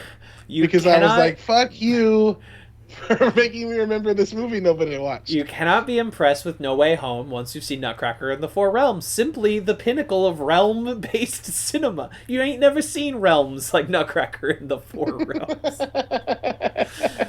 I might fuck around and watch Nutcracker in the 4 realms. I need to watch that. I've never seen it. It's on fucking Disney Plus, you know? Maybe your kids will like it, you know? Probably not. Yeah. You never know. There's kids singing it. Is there singing in it? I don't think so. So I think my daughter's hard taxed to pay attention to anything that's not got singing in it. Especially since Encanto recently came out on Disney Plus. And so she's like, I'm just gonna watch this 12 times. Yeah. I'm like, thanks. All right, cool beans. That sounds good. Yeah, great. Encanto. Magic House. What's up with this house? Yeah, what is it? What's going on? I mean, John Leguizamo's in it, who's, America's Hispanic uncle. Stephanie Beatriz. Yes. Also, she's got America's T.O. John Leguizamo. America's T.O. 100%. Yeah, Stephanie Beatriz is a great voice and is, like, bubbly in this. And as Diaz in Brooklyn Nine-Nine, the only thing I would imagine most people know her from, that is not her. Right. Well, I like that we're seeing her range because she was also in The Heights playing a Hispanic hairdresser, and she was big and she was lively, and she was like nice. Gossipy. I didn't watch In the Heights. Oh, it's good. It's on HBO Max again. Good. Yeah, Suicide Squad's back too, I realize. Yeah, Suicide Squad is back. So that's where we're at for everyone keeping track at home. That's where we're at in the re-uploading of these movies that were already on there. So we're at, what, August? September. That movie came out in September? Yeah, Suicide Squad was September 5th. Oh, okay. Well, so we're at early September, so it's going to be another month and a half until Dune, everyone. I am sorry about that. They should just delay it 6 months so that when it comes out, they have a trailer for the next one. Perfect. Sounds great. Yeah, 2023, Dune 2. Everyone get psyched. Here we go. Mm-hmm. Bada bing. But anyway, what the fuck are we talking about? Realms. Witcher realms. Yeah. The realms are interesting. The sort of dream sequence tour through series Inner Life. It's fine. It was like an ominous dream sequence sort of thing. Something's fucked up with the mom. That's no good. And she gives us a big old prophecy. She gives, one of those elder, the kid is gonna bring about the end of the world and all that business. And then we see for the first time the Wild Hunt. Yeah, we do. Yep. All the world's gonna die and be born in fire, or die in fire and be born in ice or something. Yeah, that's no good. Never gonna. That's not great. Let's not don't do want that. But also, is the woman that's holding her in the battlefield the mom we see talking to Dooney in their assumed bedchambers? Yes. Or okay, I thought it was a different woman. It didn't look the same to me. I think she's suddenly styled different and has white eyes and is doing a bunch of nasty business. Yeah, I just for some reason I don't remember them looking like the same person to me, and I took that as an insinuation that she's not Dooney and what's Ciri's mom's name?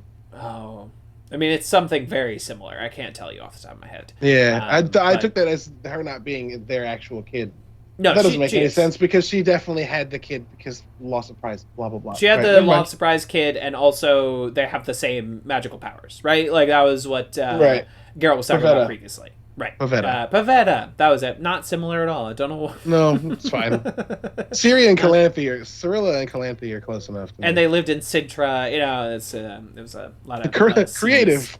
Yeah, great. Good we job. We just hounded on fucking Tolkien for Sauron and Saruman, eh? Yeah, great. Good. No, it didn't. It's here. Yeah, didn't need a tree beard. Gotcha. Anyway, what does he look like? Be like if you called me human beard. It's so weird. Oh, gross. You are dog beard. Dog beard. Oh, that's a good. You have to look like a terrier. Good. That sounds great. Dog beard. It's not a bad name for it. Something. And but all this prophecy business, it's very I'm no fan of prophecies. I don't know about you. Your mileage may vary. I find them to be pretty Deus Ex Machina. Yeah, it's we need the story to go in this direction, so of course it was fated to go in that direction. And I just wish we would come up with anything else. See, I feel though this show's not gonna do. I haven't read the book, so I can't speak to it specifically. No, okay. But it feels a lot like this. I just got really close to my mic. I'm sorry. I feel like this show's not gonna. It can't. Ciri can't destroy the world. Yeah, I feel right. I guess the thing about prophecies is that they sometimes do not come true. Right, you specifically avert the coming of a prophecy. I suppose that is on the table. It'd be so wild if the show ended with her just ending. It would be incredible if it was just she wiped everyone out. It's serious finale. No, I think prophecy can be done well. I think Minority Report's a good example of you're gonna do this thing. Oh, and then it's precog, yeah. I never thought about that in the context of prophecies, but you're right. Yeah, and it's actually we had the prophecy, but we were looking at it from the wrong angle, right? The king of Sparta or whatever that was if you go to war, a kingdom will be destroyed. And he assumed it was the guys he was going to go fight, and it was actually his own kingdom. His kingdom! Yeah, so I think everyone's Ciri's going to destroy the world, and it turns out Ciri's going to be the reason the world doesn't get destroyed. But I like the idea that it would add animosity from people that were already a little too helpful for me in this universe. One of the big things we talked about when we did the first season is that the cool thing about Witcher is it doesn't act there's just evil people. Everyone's got a little bit of bad at least. For sure. No one's great. Everyone's kind of bad. No one's all bad. No one's all good. Right. So this season so far, save Eskel, has been a lot of people that just kind of want to help each other. Mm-hmm. And so, like, I guess Triss being like, get away from me, she's going to destroy the world. Cool. I want to see how that plays out, especially with Geralt being like, I liked you once. Also, my main squeeze is alive, so, like, I gotta go. I'm sorry. This is just not gonna... I found out option 1 was still on the table, so I'm afraid not. Yeah, I did rank file voting, and it turns out choice voting. rank choice, not rank file. I rank choice voted, and it turns out I got my first choice. Turns out, hey, I got lucky. Hey, listen, I can't blame him. Do you know? I found out from my previous lover's previous lover that my previous lover is still alive, so I have to go. So my plans have changed. I'm sorry. I must address this immediately. And it's like, I don't like. Do you know what I would do if like being with Yennefer of Vengerberg was on the fucking table? Like, do you know what? You know what I mean? Yeah. Oops. My life didn't matter. Oops. Changing everything. Throwing this out the window. I do not value myself enough. And I'm out. And I'm gone. And I'm fucking on my way. Didn't you live in New York? Yeah, what? Not anymore. Where do you live now? Iowa. Why? Vengerberg. Vengerberg. Now I live in Vengerberg. Precisely. Because, like, fuck it, man. I'm sorry. That's on the table? Forget it. I'll quit my fucking job. Just stay home and be obsessed with Yennefer all day. Yeah. I'll do all the dishes and laundry. 100%. You don't got to do anything around the house, babe. I'll take care of everything. Don't you worry about it. That's how I feel. Getting off topic again. That's why I'll never forgive the Merovingian from The Matrix Reloaded. I'm like, I'm sorry. You are cheating on Monica Bellucci. On who? Monica, you are cheating on who? I'm sorry. That is an unforgivable crime. Do you like? I believe you deserve death, sir. That is a mortal sin that will go with you to your fucking grave. What was his wife's name in that? Persephone.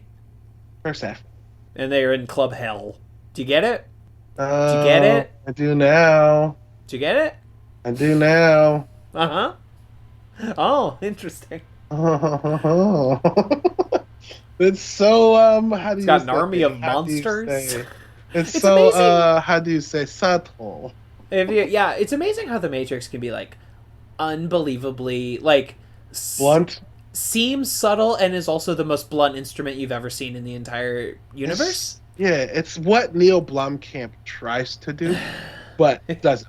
And it's only by he wishes. He wishes. But it's only by the pure merit of the Wachowskis that like they were just competent enough. Yeah. I don't want to say that they are just competent enough. I'm saying that they just happened to be competent enough to be extremely blatant. Yeah. So much so that people missed it. And then when they rediscovered it later, went, oh, shit. Oh, they're geniuses. Yeah, so like, Lana had to make a whole movie about, like, you fuckers misunderstood.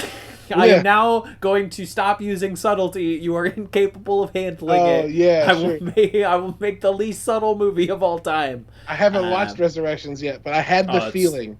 I had the feeling that, like, the last 5 years of the alt-right being like, red pill yourself, was going to mean that whichever Wachowski came back to make this movie, and then also the person who wrote whatever, Cloud Atlas, whichever or both Wachowskis who came back to make this movie were going to have to be like, hey, idiots, it was a trans anarchist allegory, you fuck nuts. not alt-right fucking blue pill red. Ugh. Yeah. Ugh. No, yeah, it's definitely addressed. It's good. It's a whole thing, and they made an entire movie in like the least subtle terms because again, we don't deserve subtlety. Apparently, we just can't handle it. We just can't. Yeah. We cannot. South make it Park work. proved a long time ago we can't deal with subtlety. There was a time and a place for subtlety, and that time was before Scary Movie. Exactly. And anyway, Matrix Resurrections, good film. Check it out. Dropping a 2.5-hour podcast about it over the next 2 weeks on patreon.com/tvskevin. Because why not double up? It's 2.5 hours long. Cutting it in half. You get it in 2 chunks. Buck wild. Anyway, anything else about the Witcher? Ciri almost becomes a Witcher until her dad comes in and is like, "Don't you get that I care about you, kid? You can be great even without this, kid. Don't you see how great and special you are, man?" So I'm assuming that, like, does that happen in the books, or does that happen just for the game?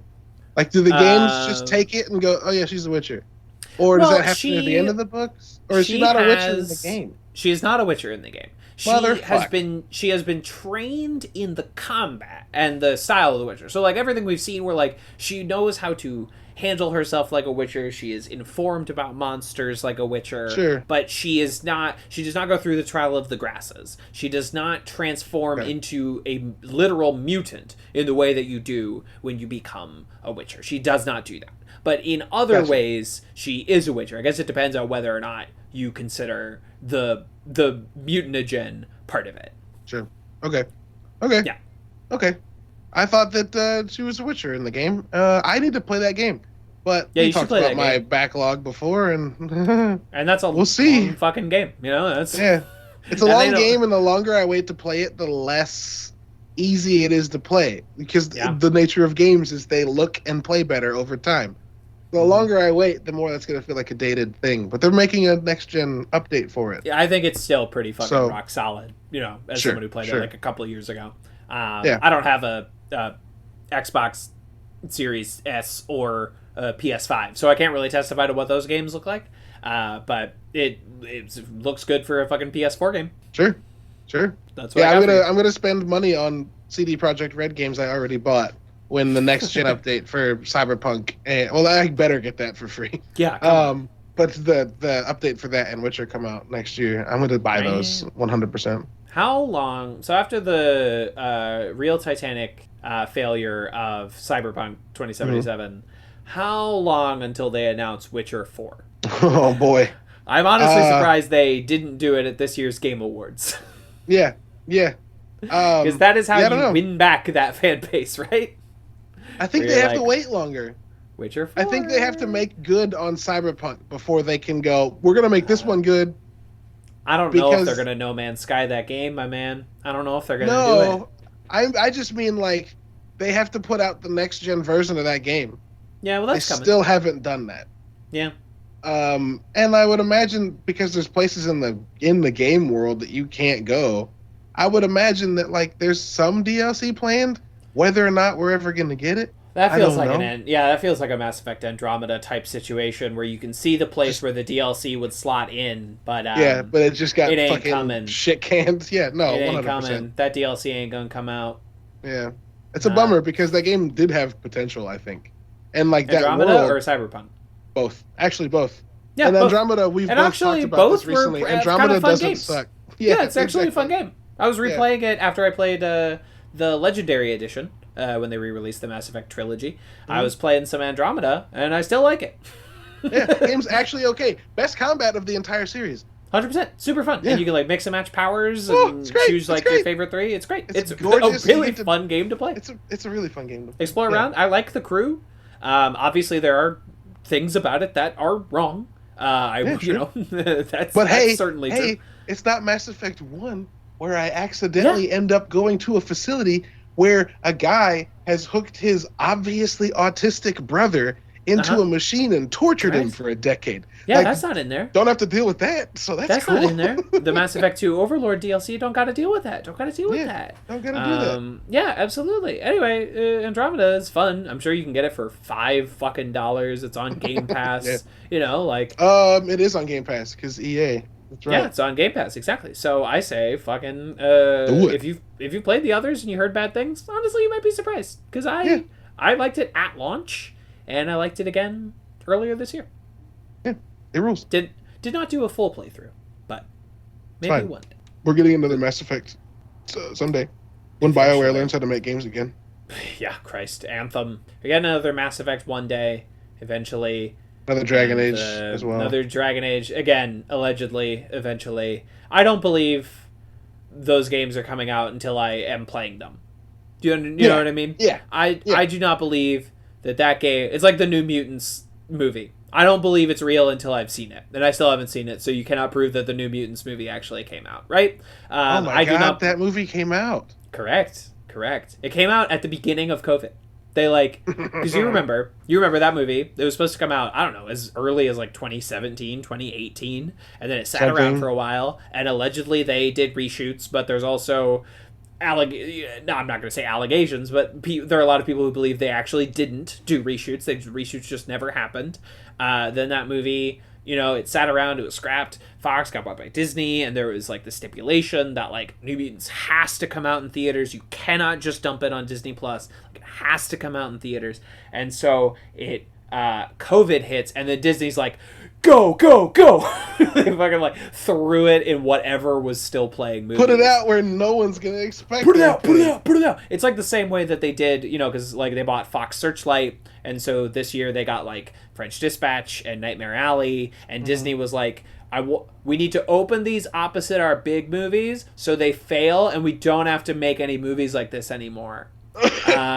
We need to dump these fucking movies. We need to dump Nightmare Alley the same weekend as Spider-Man.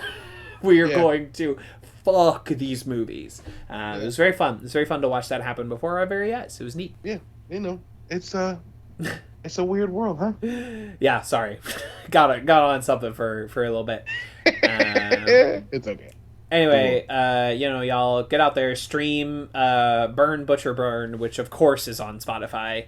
They learned from the last time they made a Yaskier song that it's okay, we need to drop it day one on Spotify. Instead of toss a coin to your Witcher, which it took them months to get around to. Yeah. But yeah, so anyway, it was a bop. I like how they shot it. I like his new maroon leather jacket. No, it's very Star Wars bounty hunter. I love it. It's great. Yeah, it's great. Or Dragon Age protagonist. It's one of those two things. For sure. Fucking sure. Yeah, that guy is he's dressed like he's the leader of the Maroon Raiders or something like that. Yeah. Absolutely, he is a Dragon Age squad mate. So anyway, that's very fun. If they ever do, they should do a full Bard squad mate in that series. They've never done it. And they should. I want a guy who, while I'm in the middle of combat, is just singing in the background.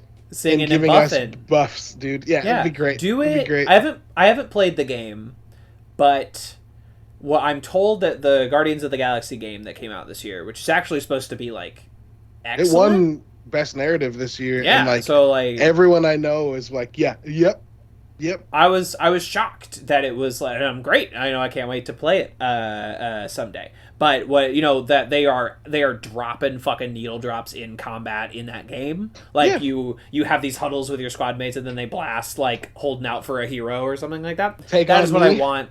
Yeah, take on me. That is what I want in a Dragon Age game, where it's and we're just doing combat and he's singing some fucking epic loot fantasy song. Yeah. I want instruments that he doesn't have coming in. Yeah. Get someone like Mumford and Sons to come in and write music for it so it actually rules and is folky, and you're you know what? Get of Monsters and Men to write your fucking bard songs for this game. Yes. Because they did the little you played of Witcher 3. Witcher 3's combat music is Icelandic folk music. It's they're singing over it and it rules. So just do that in Dragon Age. Hey, EA, you can just have that one. Yeah. BioWare, you can just take that one. All I want in return is a copy of the game when it comes out.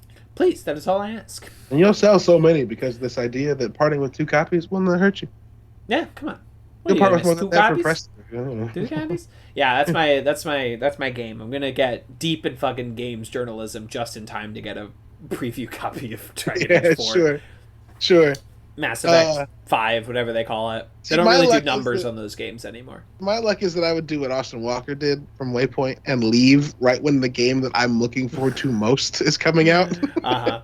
He was it's so crazy that the first time I'm not going to be able to review a new game is going to be Deathloop, which is an immersive sim, my favorite genre. Of course, he got a copy of it because he tweeted that, and he was I wasn't fishing, I swear. But, I mean, you were, dog. It's all right. Come on. It's all right. I would do the same thing. Yeah. Yeah, absolutely. That's my luck. My luck would be, as you get in for the game you love, I'd be I think I'm done. and then it's like new Splinter Cell, and I'd be like, fuck, come on, man, goddamn. I waited so long. I stuck it out for so long, and then they fucking brought back Sam Fisher. Can't believe it. Why do I know that? I've never played one of those games. Why do I know what the guy is called? I don't know, actually. Infuriated. I'm infuriated. I don't understand myself sometimes. But anyway, that'll be fun. This is completely off topic. How do you know Elden that? Ring is coming out soon, and I've never played February, and I've never played one of those like Soulsborne games. I'm thinking about it. Yeah, I am. COVID lockdown is not letting up anytime soon. I am fucking single as a Pringle. Maybe I play Elden Ring. Maybe this is the time. Yeah, maybe this is what I do. Honestly, it's the fact that it looks like it's doing its best to make concessions so new people can jump into it. Yeah. And it's got lore written by George R.R. Martin, so which is interesting. That's intriguing interesting. As those fuck. Game of Thrones books are never coming out. Those last 2 books ain't never coming out. Y'all just gotta emotionally prepare yourself. They're never coming out. No. And it's maybe I do. The Bloodborne was the one that I flirted with a couple times on a PlayStation sale, and I never pulled the trigger. Sure. People say Sekiro's fun. Looks fun. One game of the year. Jumping around, came out. Jumping around as a swordman, and that looks it's Shenmue, but Dark Souls. Right. But maybe the one where I get fucking a horse is maybe this is it. Maybe Elden Ring is the one. I don't know. Yeah. I don't buy and I heard this story games of at launch. They're so the expensive. beta where you fight these giants, but if you kite the giants for 15 minutes, kite one of them for 10, 15 minutes to this altar, there's a crack in the top of the altar that has light gleaming from it. And if you make the giant swing at you when you're standing next to this giant altar, it will knock the altar to pieces, and then you can get the thing out of it. And I heard that and was like, I don't need to know this. I don't need to know that there are things like this in this game, because now I want to do that. Don't tell me about that. Stop. Now I might buy this video game. Yeah, precisely. So it's infuriating to me. Yep, I've never been a Souls fan. Neither have I. Never touched it. I've never tried them because when people describe something as masochistic hardcore, I don't need that. That doesn't sound fun to me. Yeah, I just figured out I don't need that.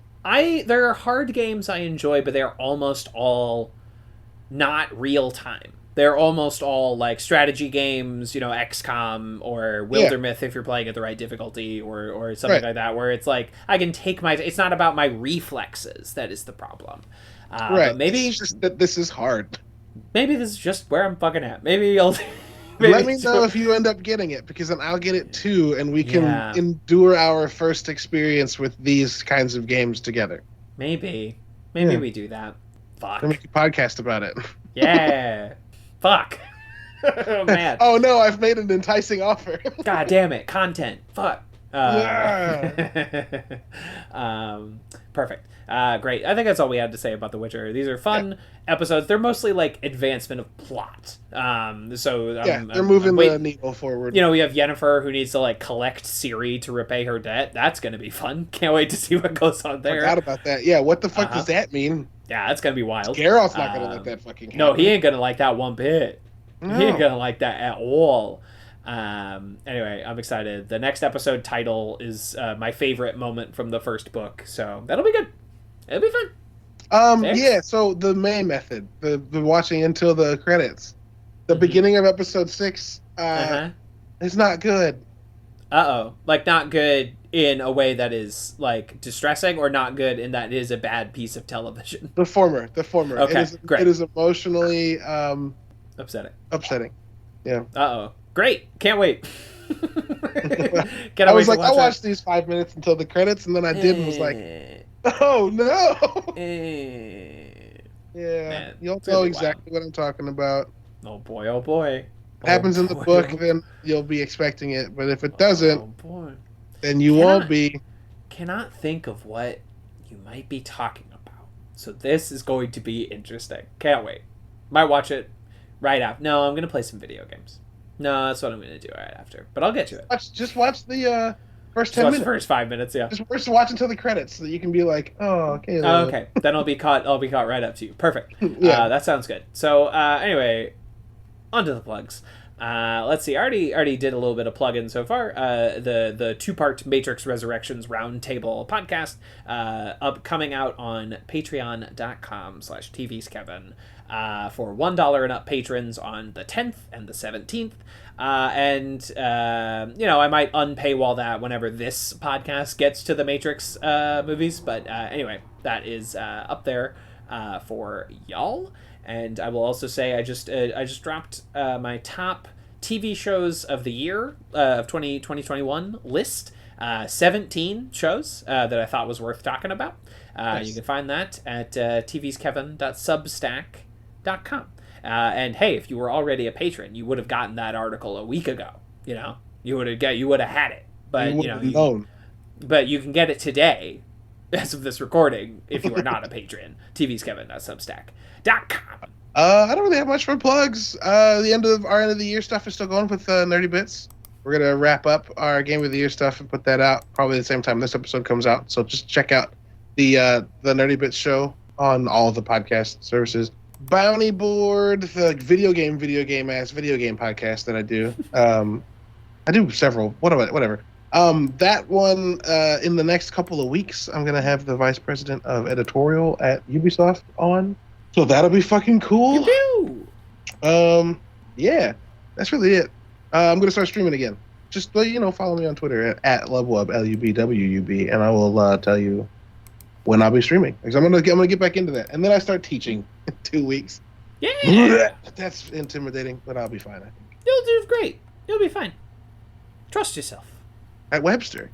Kevin's alma mater. My alma mater. What are you doing over there? I didn't tell you this. Oh, no. No. I'm teaching game design. I'm teaching intro to game design and intro to world design. And there's potential for me to teach film critique and movie critique.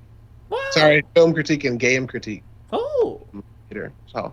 That's interesting. I didn't know that. Well, good for you. I'm worried to tell people about it because I don't know if I'm going to do good at it yet. You'll be fine. Yeah, that's the hope. Shush your mouth. You're going to be great. Well, all right. I got to shut up. Kev just told me to. I'm sorry. It's an order. You're going to be fine. So just relax. You have many hours of experience talking about this stuff, not in an educational context, but you'll be fine. Yeah, I'll make it work. It'll be good. I'll make it work. It'll take some getting used to, but your baseline's going to be fine. Don't worry about it. Yeah. Hell yeah. We will be back. Ooh, we only get to do this 2 more times for this season. We will be back next week with what I'm sure will be some juicy fucking eppies of The Witcher. Juicy fucking eppies. But until next week, toss a coin to your Witcher. Oh, Valley of Plenty. Burn, Butcher, burn. Butcher, burn! Song rips. Just the greatest fucking breakup song. So great. Yaskier's Red fucking Taylor's version. Jace isn't here, so I could evoke Taylor Swift 2 separate times.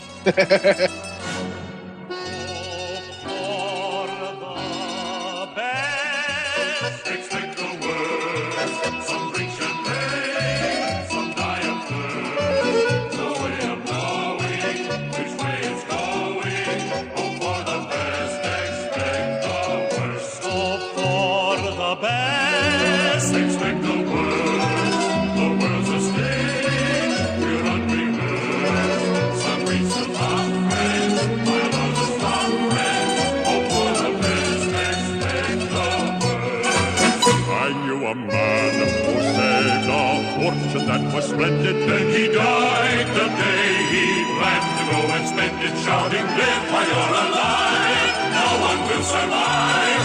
Life is sorrow. Here today and gone tomorrow. Live while you're alive. No one will survive. There's no guarantee. Hope for the best. Expect the worst. You could be twice more you were planning us. So take your chances. There are no answers. Hope for the best. Expect the worst.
certain that you're winning, even with the best of chances, they can make you end up dancing. Look out for the watch out for